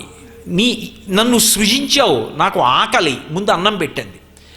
ఆయన అన్నాడు దేవతలందరినీ తినేయి అన్నాడు. ఆమె దేవతల మీదకి వెళ్ళిపోయింది. ఆమె యజ్ఞకుండంలోంచి వచ్చింది. ఆవిడ్ని నిగ్రహించడం ఎవరికీ సాధ్యం కాల. వీళ్ళందరూ వెళ్ళి శంకరుడి కాళ్ళ మీద పడ్డారు. ఎక్కడి నుంచి వచ్చింది పిప్పలాదుడికి ఇంత శక్తి అంటే పరమశివానుగ్రహం చేత చేశాడు. శివుడు అన్నాడు, మీ తండ్రి దేనికి ఇచ్చాడు వస్తువులు? ధర్మ సంరక్షణ కోసం ఇచ్చాడు. వాళ్ళు చంపిపుచ్చుకోలేదు. దేవతాకార్యం ధర్మ సంరక్షణం కాబట్టి దానికోసం నా శరీరాన్ని వదిలిపెట్టినా నాకు బెంగలేదని వదిలిపెట్టాడు. నువ్వు ఆ దేవతల్ని చంపడానికి యజ్ఞం చేసి కృత్యని సృష్టించావు. దోషం కాదా? మీ తండ్రి సంతోషిస్తాడా నువ్వు చేసిన పనికి? కాబట్టి ఇంకొక ఆహారాన్ని కల్పించు అన్నాడు. అంటే ఆయన అన్నాడు, దీనికి విశేషమైన ఆకలి కృత్యకి, నేను ఎక్కడి నుంచి పెట్టను ఆహారం ఇప్పుడు దీనికి, నువ్వే ఏదో ఒకటి నిమంత్రణం చెయ్యి. నువ్వు ఏ ఆహారం ఇస్తానంటే ఆ ఆహారం తింటుంది. అది కృత్య కాబట్టి దానికి భౌతికమైన ఆహారమే తినాలని నియమం లేదు. కాబట్టి ఒక పని చెయ్యి, మనుష్యులు నదీ స్నానము వలన ఫలితమును పొందుదామని నదిలోకి ప్రవేశించి స్నానం చేసి బయటికి వస్తారు. అలాగే సముద్ర స్నానానికి వెడతారు. నదీ స్నానానికి వెళ్ళినప్పుడు ఒడ్డున ఉన్న కించిత్ మట్టి, బస్తాలు బస్తాలు కాదు, 3 వేళ్లతో పట్టుకుంటే ఎంత వస్తుందో అంత మట్టి పట్టికెళ్ళి ఒక శ్లోకం చెప్పి తీరాలి. పిప్పలాదాత్ సముత్పన్నే కృత్యే లోకభయంకరీ అని పిలిచి, అమ్మా నేను పుణ్యం చేసుకుందామని నదీ స్నానానికి వచ్చాను, నువ్వు నా పుణ్యం తినేకు, నీకోసం నేను ఇదిగో ఈ మట్టి వేస్తున్నాను. మృత్తికాంతే మయా దత్త మహారార్థం ప్రకల్పయా, ఈ మట్టి తిని నా పుణ్యాన్ని మాత్రం ముట్టుకోకు, నదీ స్నానం పుణ్యాన్ని అని ఆ మట్టిని నదిలో వేసి అప్పుడు స్నానం చేయాలి. చేస్తే కృత్య ముట్టుకోదు. లేకపోతే స్నానం చేసి బయటికి రాగానే కృత్య తింటుంది.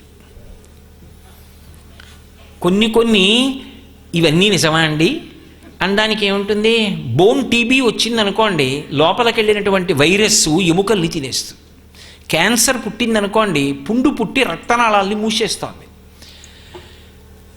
యజ్ఞం చేత పుట్టిన కృత్య పుణ్యాన్ని తినేస్తుందంటే ఏమిటి అనుమానం? దానికి ఆ శక్తి ఉంది.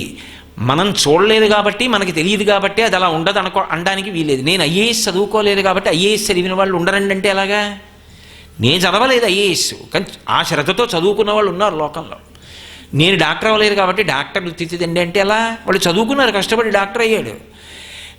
నీకు తెలియనివన్నీ లోకంలో ఉండవండి అని సిద్ధాంతం చేయకూడదు. నువ్వు అది అవ్వలేదు, నీకు అది చూడడానికి కావలసిన శక్తి లేదు, ఎందుకంటే నువ్వు ఆ తపస్సు చేయలేదు కాబట్టి. చేసిన వాడు చూస్తాడు. ఆ శాస్త్రం చదువుకున్నవాడు అద్దంలో ఇలా పెట్టి రక్తపు చుక్క వంక చూస్తే అందులో ఎన్ని క్రిములు ఉన్నాయో చెప్తాడు, ఎన్ని సూక్ష్మాంగ జీవులు ఉన్నాయో చెప్తాడు. ఏమీ తెలియని నేను చూస్తే నాకేమర్థమవుతుంది? అది ఎవడు కనిపెట్టగలడో వాడు కనిపెట్టాడు. ఋషి చెప్పాడు ఆ మాట, నేను చెప్పట్లేదు. కాబట్టి ఆ పుణ్యాన్ని తినేసే శక్తి కృత్యకుంది. కృత్య నుంచి పుణ్యాన్ని రక్షించుకోవాలంటే నది యందు మట్టి వేసి స్నానం చేయాలి. సముద్ర స్నానం అయితే సముద్రంలోంచి ఇసుక తీసి ఒడ్డునెయ్యాలి. ఇదే. కానీ సముద్ర స్నానం మహాసంకల్పంతో చేయాలి, నదీ స్నానం సంకల్పంతో చేయాలి. సముద్ర స్నానం పర్వంలోనే చేస్తారు, ఎప్పుడు పడితే అప్పుడు చేయరు. ఒక్క రామేశ్వరం మినహాయింపు, గోకర్ణమును. ఒక్క గోకర్ణం రామేశ్వరంలో చేసేటప్పుడు ఏ రోజు ఎడితే ఆ రోజే. కానీ మిగిలిన చోట్ల పర్వం అయితేనే. ఏదో చొల్లంగిలో స్నానం చేస్తానండి, విశాఖపట్నంలో స్నానం చేస్తానండి అంటే పర్వం అయితే చేస్తారు. ఒకప్పుడు విజయవాడ నుంచి నిత్యాగ్నిహోత్రీకులు మా ఇంటికి బ్రాహ్మణులు వచ్చారు. వాళ్ళు ఏదో కార్యం మీద వచ్చి వాళ్ళు నేనేదో పళ్ళు ఇచ్చాను. వాళ్ళు అన్నారు, ఇవాళ మహాపర్వం కదండి, పౌర్ణమి, సముద్ర స్నానం చేసి అప్పుడు తింటాం, ఏమనుకోకండి పళ్ళు పట్టుకుపోతామని వెళ్ళి సముద్ర స్నానం చేసి వాళ్ళు అనుష్ఠాదులు పూర్తి చేసుకుని పళ్ళు తినప్పుడు వెళ్ళారు. పర్వంలో సముద్ర స్నానం. ఆ సముద్ర స్నానం చేసేటప్పుడు మహాసంకల్పం చెప్పే చెయ్యాలి. మహాసంకల్పం చేయకుండా లఘు సంకల్పం చెప్పి సముద్ర స్నానం చేయరు. అది మనకి రాకపోతే కనీసం మహాసంకల్పం చెప్పేవాడిని మనతో తీసుకెళ్ళాలి.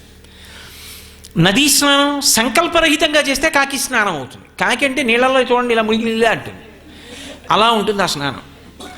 సంకల్పంతో చెయ్యాలి. సంకల్పం అంటే దేశకాల సంకీర్తనం. అది రాదండి అనడానికి ఏమి ఉండదు అందులో. దేశకాల సంకీర్తనం రాదండి అంటే వాడు ఎప్పుడూ పూజ చేయలేదని గుర్తు. అలా 10 మందిలో చెప్పుకోకూడదు, బాగుండదు. ఒకవేళ రాకపోతే అది చేయించడానికి అక్కడ ఎవరో ఉంటారు, వాళ్ళతో చెప్పైనా మన గోత్రం నామని చెప్పి సంకల్పంతో చెయ్యాలి. ఈ శ్లోకం చెప్పాలి. చెప్పి మట్టి తీసి నీళ్లల్లో వేసి స్నానం చెయ్యాలి. చేసి ఇందాక నేను చెప్పినటువంటి పదార్థముల జాబితాలోంచి ఏదో ఒక పదార్థాన్ని పట్టుకెళ్ళడం శ్రద్ధ.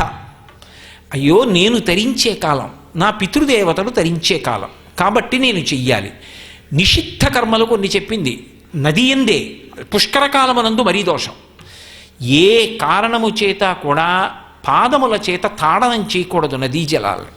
స్నానం కోసం తప్పదు, లోపలికి ప్రవేశించినప్పుడు పాదాలు పెడతాం, కానీ కాళ్లతో నీటిని తన్నడం కానీ నీటితో గట్టిగా తొక్కుతూ పైకి నీళ్లు పొటమరించేటట్టుగా నడవడం కానీ చేయకూడదు. పాదాన్ని తేలికగా లోపలికి పెడుతూ నడిచి వెళ్ళాలి. ఏ కారణం చేత కూడా మూత్రపురీషములు నది యందు విసర్జించకూడదు. అలాగే నదిని నిందించడం కానీ చౌక చేసి మాట్లాడడం కానీ నీకు విశ్వాసం లేకపోతే పీడాపోయేది. 10 మంది విశ్వాసం పాడైపోయేటట్టుగా నది ఒడ్డున నిలబడి నదిని తిరస్కరించి నది యొక్క ప్రభావమును తక్కువ చేసి ప్రసంగం చేయకూడదు. ఇలా పుష్కరాలు వస్తున్నాయి అంటే మీరు ఒక్కటి జ్ఞాపకం పెట్టుకోండి, అది ప్రజలకే కాదు, అది ఏ ప్రాంతమునందు పుష్కరాలు వస్తున్నాయో ఆ ప్రాంతమునకంతటికీ సౌభాగ్యం. ఇంతమంది దేవతలు నదీ జలాన్ని అధివసించి ఉంటే ఆ సమయంలో అక్కడ జరిగినటువంటి క్రతువులు ఎంత ఫలితాన్ని ఆవిష్కరిస్తాయి.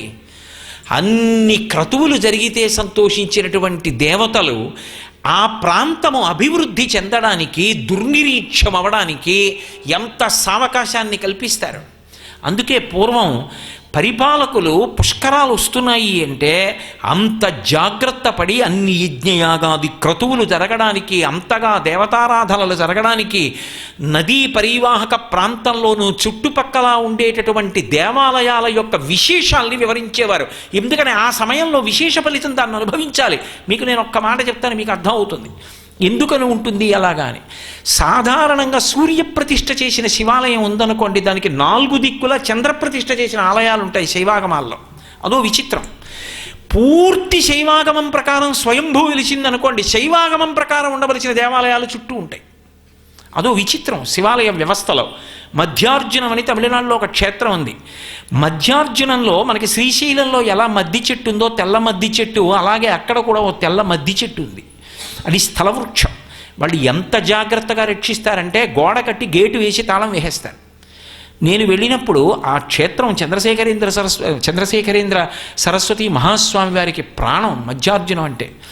నేను ఆ క్షేత్రం దర్శనానికి వెళ్ళినప్పుడు కామకోటి పీఠం వారితోటి చెప్పిస్తే అప్పుడు గేటు తీసే చెట్టు దగ్గరికి తీసుకెళ్ళారు. అంత జాగ్రత్తగా కాపాడుకుంటారు స్థలవృక్షాన్ని. అది శివస్వరూపం. నమో వృక్షేభ్యో సితవపుహు అంటారు శంకరభగవత్పాదులు. అలాగే ఉంటుంది తెల్లగా తెల్లమద్ది చెట్టు. ఇప్పుడు శ్రీశైలంలో ఉంది. చక్కగా దానికి పెద్ద వేది కట్టి ఉంచారు. 5 కాశీ పట్టణాలు ఉన్నాయి అని చెప్పింది భీమఖండం. శ్రీనాథకృతమైన భీమఖండంలో 5 కాశీ పట్టణాలు ఉన్నాయండి. ఈ 5 దర్శనం అంత గొప్పది. ఇక పుష్కర సమయంలో అందున గోదావరి మధ్యలో ఉందో కాశీ. ఎలా అంటే ఒక కాశీ వారణాసి, 2వది కేదార్నాథ్, 3వది శ్రీశైలం, 4వది శ్రీకాళహస్తి, 5వది పత్తిసీమ అంటారు, పట్టిసం అంటాం, పట్టిసం. అది దేవకూటము అంటారు. గోదావరిది మధ్యలో ఉంది కొండ, దాన్ని దేవకూటం అంటారు. అంటే దేవతలందరూ అక్కడికి వస్తారని దాని మీద విరిచి ఉంటాడు స్వామి. అది పట్టిసం. అది 5వ కాశీ. నిజంగా పుష్కరాలలో అక్కడ స్నానం చేసి అక్కడ దర్శనం చేయడానికి ఎంత వ్యవస్థ ఉండాలి తరించడానికి. మన అదృష్టం కదా వస్తున్నాయి పుష్కరాలు గోదావరికి. ఎంత అనుగ్రహం నిజంగా ఆ సమయంలో వెళ్ళి దర్శనం చేసుకోవడం. గంగలో స్నానం చేసి కాశీ దర్శనం, పుష్కరాల సమయంలో గోదావరి స్నానం చేసి 5 కాశీలలో ఒక కాశీ చూడడానికి అనుగ్రహం. 5 కాశీ పట్టణాల్లో ఒక కాశీ పట్టణం గోదావరి మధ్యలోకి వచ్చి వెలిసింది. పైగా గోదావరికి ఉన్నటువంటి విశేషం అంటే గౌతమీ గంగా అంటారు. 2 పరమశివ జటాజూటంలోంచే వచ్చాయి. ఒకటి భగీరథుడు ప్రార్థన చేస్తే వచ్చి 3గా ప్రవహించింది. మందాకిని, భాగీరథి, భోగవతి అని 3 పేర్లతో, ఒకటి ఆకాశగంగా, ఒకటి భూమి మీద, ఒకటి పాతాళ గంగగా ప్రవహించింది. ఇంకొకటి పరమశివుడి జటాజూటంలోంచే గౌతమ మహర్షి ప్రార్థన చేస్తే పరమశివుడు విడిచిపెట్టాడు. చిత్రం ఏమిటంటే గంగకి లేని విచిత్రం ఒకటి గోదావరికి ఉంది, గౌతమీ గంగకి. ఎందుచేత అంటే పరమశివుడు విడిచిపెట్టినప్పుడు మొట్టమొదట అది ఏమైంది అంటే బ్రహ్మగిరి దగ్గరికి వచ్చేటప్పటికి అంతర్ధానమైంది, లోపలికి వెళ్ళిపోయింది ప్రవాహం. వెళ్ళిపోయినటువంటి ప్రవాహం మళ్ళీ గంగాద్వారంలో పైకి లేచింది. గంగాద్వారంలో పైకి లేచి మళ్ళీ అంతర్హితం అవుతోంది భూమిలోకి. అవుతున్నప్పుడు గౌతమ మహర్షి తన చేతిలో ఉన్నటువంటి దర్భల కట్ట ముడివేసి ఒత్తిగిలించాడు. అది పైకి లేచి నాసికా త్రయంబక్. ఎందుకని అంటే అది త్రయంబకాచలము అని పిలుస్తారు.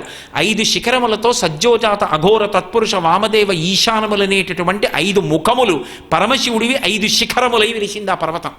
అదే పరమశివుడు. అరుణాచలం ఎలా పరమశివుడో త్రయంబకేశ్వరం అలా త్రయంబకాచలం అలా పరమశివుడు. ఆయన దగ్గర ఉన్నటువంటి లోతుగా నుయ్యిలా ఉంటుంది. అక్కడ బ్రహ్మవిష్ణు మహేశ్వరులు కొలువై ఉంటారు అని ఆ శివలింగం దగ్గర నుంచి ఊట కింద ఊరుతూ మెల్లమెల్లగా ప్రవాహం ప్రారంభమై ఆ కొండమించి, అంటే శివజటాజూటంలో పుట్టడం గంగది మనకి తెలియదు, కానీ గౌతమీ గంగ తెలుస్తుంది. ఆ త్రయంబక్ నుంచి అలా బయలుదేరి వచ్చి ప్రవాహం కింద బయలుదేరుతుంది గోదావరి. అది గంగ, ఇది గంగ. ఆ గంగకి పుష్కరాలు వస్తే మనం చాలా దూరం వెళ్ళాలి దేశకాలాదుల యందు. ఈ గంగకి పుష్కరాలు వస్తే ఏ నదీ జలాలు తాగి బ్రతుకుతున్నామో ఆ నదికి పుష్కరం వచ్చింది. దాని పరివాహక ప్రాంతంలో ఉండే క్షేత్ర దర్శనం, ఆ నదీ స్నానం మనకి ఎంత అదృష్ట విశేషం. 12 రోజులు చేయొచ్చు. అందున అసలు భారతదేశంలోనే కనపడనటువంటి అద్భుతాలు కొన్ని ఉన్నాయి. మీకు నేను ఒక ఉదాహరణ చెప్తాను. ఇందాక అన్నాను కదూ, ఎక్కడైనా సూర్యుని చేత ప్రతిష్ఠింపబడి శివలింగం ఉందనుకోండి, ఆ శివలింగానికి వెంటనే 4 దిక్కులా 4 చంద్రలింగాలు ఉంటాయి. సరే, ఇప్పుడు నేను దానికి మినహాయింపు గురించి మాట్లాడుతున్నా. ఒక్క ఆంధ్రదేశంలో మాత్రం గోదావరి నది పరివాహక ప్రాంతంలో ఒక చోట 8 దిక్కుల చంద్రప్రతిష్ఠ లింగాలు వచ్చాయి ఒక దేవాలయానికి. ఎక్కడ? దక్షారామం భీమనాథలింగం సూర్యప్రతిష్ఠ.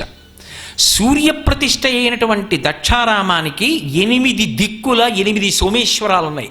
సోమేశ్వరము అంటే చంద్రప్రతిష్ఠ. చంద్రప్రతిష్ఠ అయిన 8 దేవాలయములు పరివేష్టించి ఉన్నటువంటి ఒక్క సూర్యప్రతిష్ఠ అయినటువంటి శివలింగం ఉన్న క్షేత్రము భారతదేశం మొత్తం మీద దక్షారామం ఒక్కటే.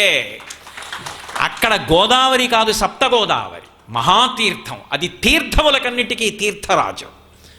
ఏమి అదృష్ట విశేషం! ఎంత జాగ్రత్తగా అక్కడి వ్యవస్థ అంతా భక్తుల కోసం అందుబాటులో ఉండవలసిన అవసరం ఉంటుంది. నేను ఇవాళ ప్రత్యేకంగా ఇది అనడానికి ఒక కారణం ఉంది. కాబట్టి ఎందుచేత అంటే మరి సప్తగోదావరం తీర్థం సర్వతీర్థోత్తమోత్తమం అన్నారు భీమఖండంలో. అన్ని తీర్థములలోకి ఉత్తమోత్తమైన తీర్థం ఏది అంటే సప్తగోదావరి. సప్తర్షులు లాక్కొచ్చారు ప్రార్థన చేసి. దేవత ఋషులకు రాక్షసులకి పెద్ద జగడం జరిగింది దాన్ని తీసుకొచ్చేటప్పుడు. ఆ దక్షారామ క్షేత్రంలో సూర్యుడు ప్రతిష్ఠ చేశాడు శివలింగాన్ని.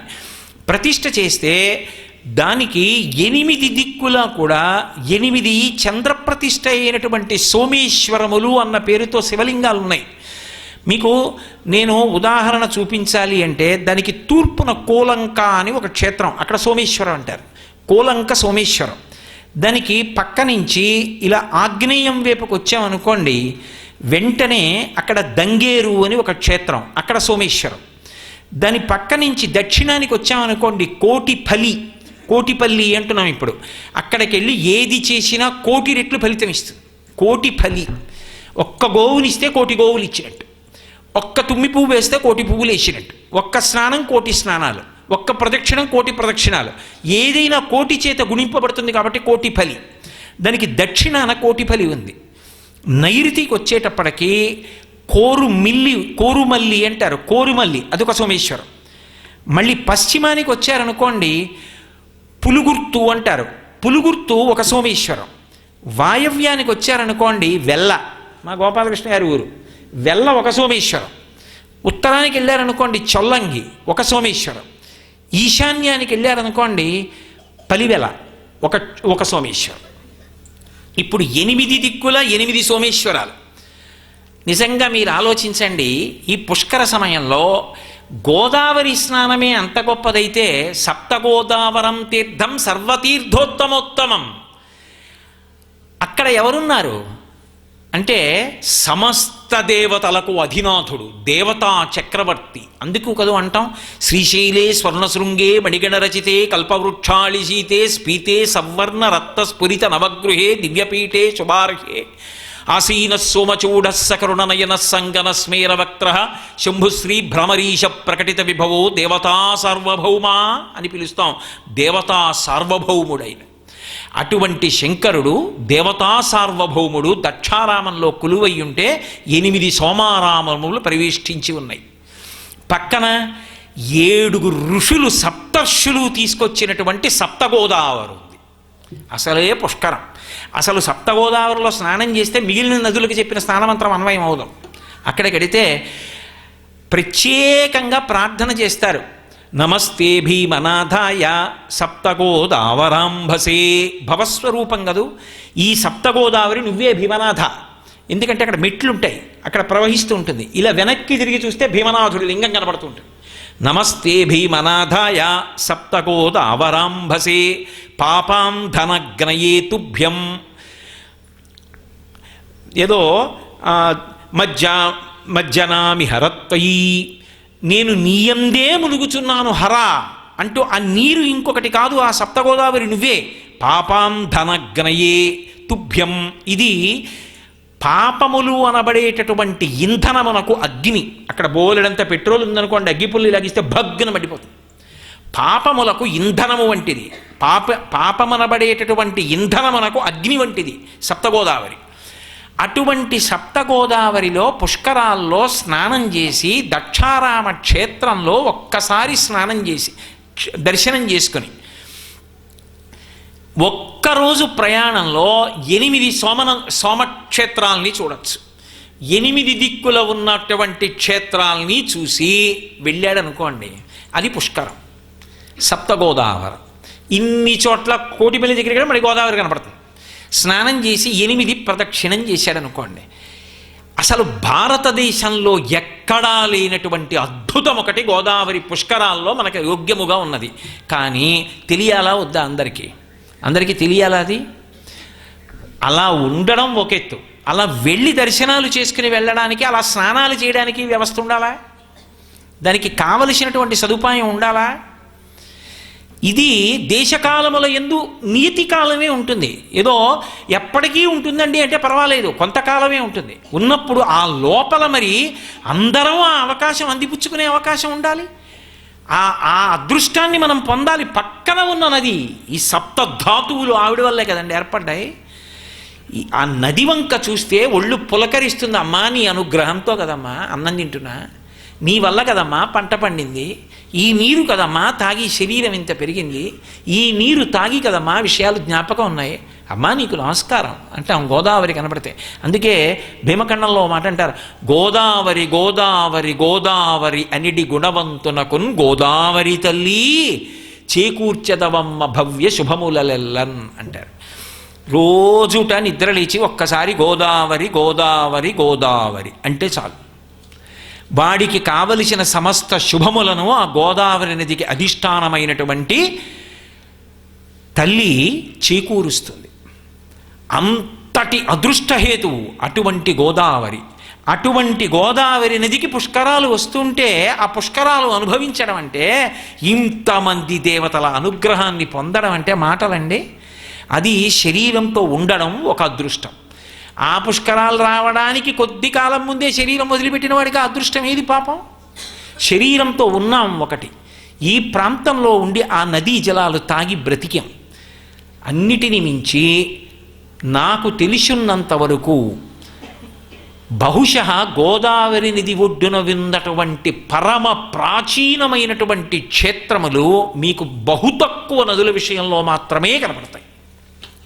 నేను ఈ మాట ఎందుకంటున్నానో తెలుసా? తూర్పుగోదావరి జిల్లాలోనే కుండలేశ్వరం అని ఒక క్షేత్రం ఉంది. నేను ఒకప్పుడు కాశీ వెళ్ళాను.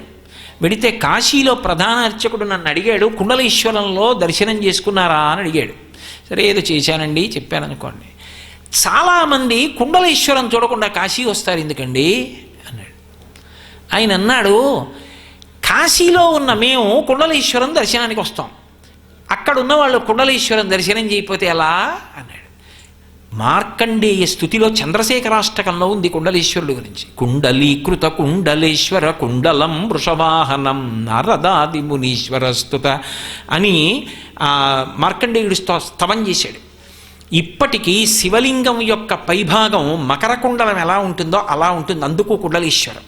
నిజంగా అక్కడ గోదావరి ప్రవాహం ఉంటుంది, పరమాద్భుతం. కొంతమంది ఔత్సాహికులు అంత గొప్ప క్షేత్రం, పుష్కరాలు వస్తున్నాయని ఈ మధ్య అక్కడ ఉన్నటువంటి స్నాన ఘాట్ సరిగ్గా లేకపోతే దాన్ని పునర్నిర్మాణం చేశారు. చక్కగా అందరూ భక్తులు వెళ్ళి స్నానం చేసుకుని సంధ్యావందనాదులు చేసుకుని ఉపయుక్తంగా దాన్ని అనుభవించడం కోసం వాళ్లే పునర్నిర్మాణం చేశారు కూడా. మంచిదే, నేనేం దోషం అంటలేదు. అన్నీ ప్రభుత్వమే చెయ్యాలని ఎక్కడుంది? ప్రభుత్వం మాత్రం ప్రజల కోసమే చేస్తుంది, ప్రజల సహాయంతో చేస్తుంది. ప్రభుత్వానికి బాసటగా నిలబడవలసింది మనం కాదు. అయినప్పుడు కొన్ని మనం స్వీకరించేటువంటి అదొక గొప్ప అదృష్టం. అటువంటి సమయంలో ఒక స్నానఘాట్ కట్టడం కన్నా అదృష్టం ఏముంటుంది? అసలు నిజానికి ప్రజలకు అవకాశం ఇవ్వాలి కూడా. పునర్నిర్మాణం చేసేవాళ్ళు ఉంటే చెయ్యవచ్చు అని వాళ్ళు చేసే అదృష్టాన్ని పొందుతారు. ప్రజలు ఆ అదృష్టం పొందడం ప్రభుత్వానికి కూడా చాలా అదృష్ట విశేషమే కాదు. ఇంకా దగ్గరవుతారు ప్రజలు, ప్రభుత్వాలు. కాబట్టి అంత అద్భుతమైనటువంటి కుండలీశ్వర క్షేత్రం. అవతల ఎటువంటి క్షేత్రం మనకి? కాళేశ్వరం. ఒక్క పీఠం మీద 2 శివలింగాలు, యమధర్మరాజ ప్రతిష్ఠిత లింగం పక్కన అద్భుతమైనటువంటి గోదావరి ప్రవాహం. అసలు ఒకటా రెండా? ఇన్ని క్షేత్రములతో కూడుకున్నటువంటి గోదావరి ప్రవాహం, ఇంత అద్భుతమైనటువంటి నదికి ఇంత గొప్ప పుష్కర కాలం ప్రవేశిస్తుంటే ఆ కాలాన్ని సద్వినియోగం చెయ్యడంలో వైక్లభ్యం పొందామనుకోండి, అన్నిటికన్నా అత్యంత ప్రధానమైనది ఏది అంటే కాలమే. కాలోహి బలవాన్ కర్త సతతం సుఖదుఃఖయో నరాణం పరతంత్రాణం పుణ్యపాపానుయోగత అంటాడు వ్యాసభగవానుడు దేవీ భాగవతంలో. కాలోహి బలవాన్ కర్త, కాలమంత బలమైనటువంటి స్వరూపము లోకంలో ఇంకోటి లేదు. దాన్ని ఆపగలిగినవాడు లేడు, వెళ్ళిపోతే వెనక్కి తేగలిగినవాడు లేడు, వెళ్ళిపోతుంటే వెళ్ళవద్దని పట్టుకుని నిగ్రహించగలిగినవాడు లేడు. ఒక్కసారి ఆ 12 రోజులు దాటిపోయాయా, ఇక ఆ తర్వాత ఇవి తెలుసుకున్నా వాటి ఆయా క్షేత్రముల యందు ఆ వైభవాన్ని అనుభవించి జీవుణ్ణి ఉద్ధరించుకుందామన్నా ఏది అవకాశం ఎక్కడి నుంచి వస్తుంది? అంత గొప్ప అవకాశం పొందేటటువంటి అదృష్టం ఈ పుష్కర కాలంలో శరీరాన్ని వదిలిపెట్టి పితృలోకంలో వేచి ఉన్నటువంటి పితృదేవతలు ఎదురు చూస్తుంటారు. ఒరే, రామాయణంలో రామచంద్రమూర్తి అంటారు, గయాశ్రాద్ధం పెడతాడా అని కొడుకుని ఎదురు చూస్తుంటారట పితృదేవతలు. వాళ్ళు అక్కడ నిలబడి చూస్తుంటారు. దేశకాలముల యందు ఒక గొప్ప అదృష్ట విశేషం కలిసి వచ్చింది. తప్పుడు స్నానం చేస్తే వాడు తరిస్తాడు. ఇది పుష్కర కాలం. వీడు నా పేరు చెప్పి ఏమైనా చేస్తాడా, నా పేరు చెప్పి నా ఉన్నతి కొరకు ఏమైనా చేస్తాడా అని ఎదురు చూస్తుంటారట. కృతజ్ఞతా లక్షణం. కన్నవారికి చెయ్యడం కన్నా జీవితంలో అదృష్టం ఏముంటుంది?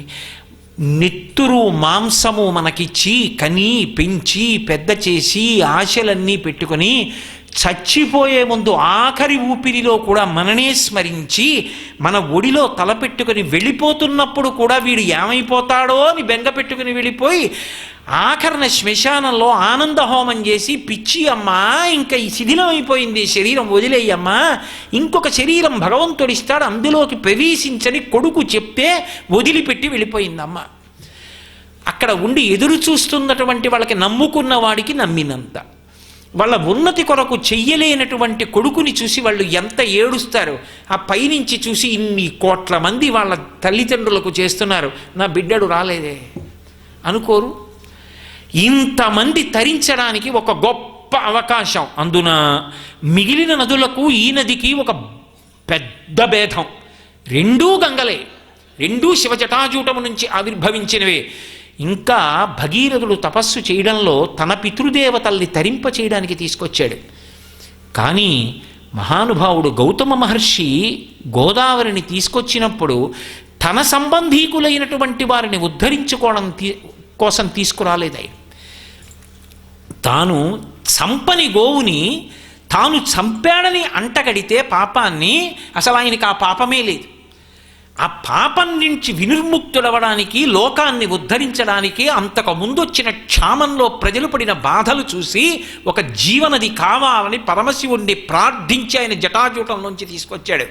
అయినప్పుడు నా దృష్టిలో నా గోదావరి గొప్పది.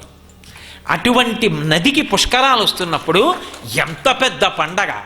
వస్తున్నాయి వస్తున్నాయి పుష్కరాలు వస్తున్నాయి, మనందరం క్రమశిక్షణతో ప్రవర్తించాలి. మన అమాయకత్వం ఏమిటి అంటే, పుష్కరం వచ్చింది అంటే నదీమ తల్లికి సమర్పిస్తున్నాం అనుకుని నదిలోకి విడిచిపెడతారు. కానీ అలా దోషభూయిష్టం. ఏదో ఓ చీర పట్టుకెళ్ళి నదిలో విడిచిపెట్టేశాను అనుకోండి, అది ఏమైపోతుందంటే నదీ పరివాహక ప్రాంతం అంతా కూడా జనం నిలబడి మడత విప్పి ఇన్ని లక్షల చీరలు విడిచిపెట్టారనుకోండి, అది నీటి ఎందుకు కరగదు. ఇన్ని చీరలు నీటి అడుగున నిలబడిపోయి కుళ్ళిపోయాయి అనుకోండి, నదీ జలాలన్నీ పాడైపోతే, ఆ నదీ జలాలు తాగి లోపల ఉన్న జలచరములన్నీ పాడైపోతే, ఆ నదీ జలాలు త్రాగడానికి యోగ్యం కాకుండా పోతే ఆ పాపం ఎవరిని చుట్టుకుంటుంది? ఏది చెయ్యాలో అది చెయ్యాలి. అందుకే మనం ఏది చేసినా ఏం చేస్తామంటే ఆ దేవతా ప్రీత్యర్థం దానం చేస్తాం అంతే. అంతేగాని కూరగాయలు పట్టుకెళ్ళి నదిలో వేసేయడం, బట్టలు పట్టుకెళ్ళి నదిలో వేసేయడం, ఆవుని పట్టుకెళ్ళి నదిలో వేసేయడం, నాగలి పట్టుకెళ్ళి నదిలో వేసేయమనే అది కాదు. ఆ నది ప్రీతి కొరకు మనం తినడానికి నది స్వీకరించడానికి తేడా ఉంటుంది. దేవతలు తినరు పదార్థాన్ని, దేవతలకు అక్కడ పెట్టాననుకోండి, నా భక్తి చూసి వాళ్ళు కళ్ళు తెరిచి చూస్తారు. యజ్ఞంలో హవిస్సు అయితే తింటారు, హవ్యవాహనుడై అగ్నిహోత్రుడు పట్టుకెడితే. ఇలా చూశారనుకోండి, ఇలా చూడగానే అది దేవతల యొక్క ప్రీతికి కారణమైంది, నాకు అది ప్రసాదం అవుతుంది, అది నాకు పుష్టిని తుష్టిని ఇస్తుంది. అందుకే జీవితమే ప్రసాదం.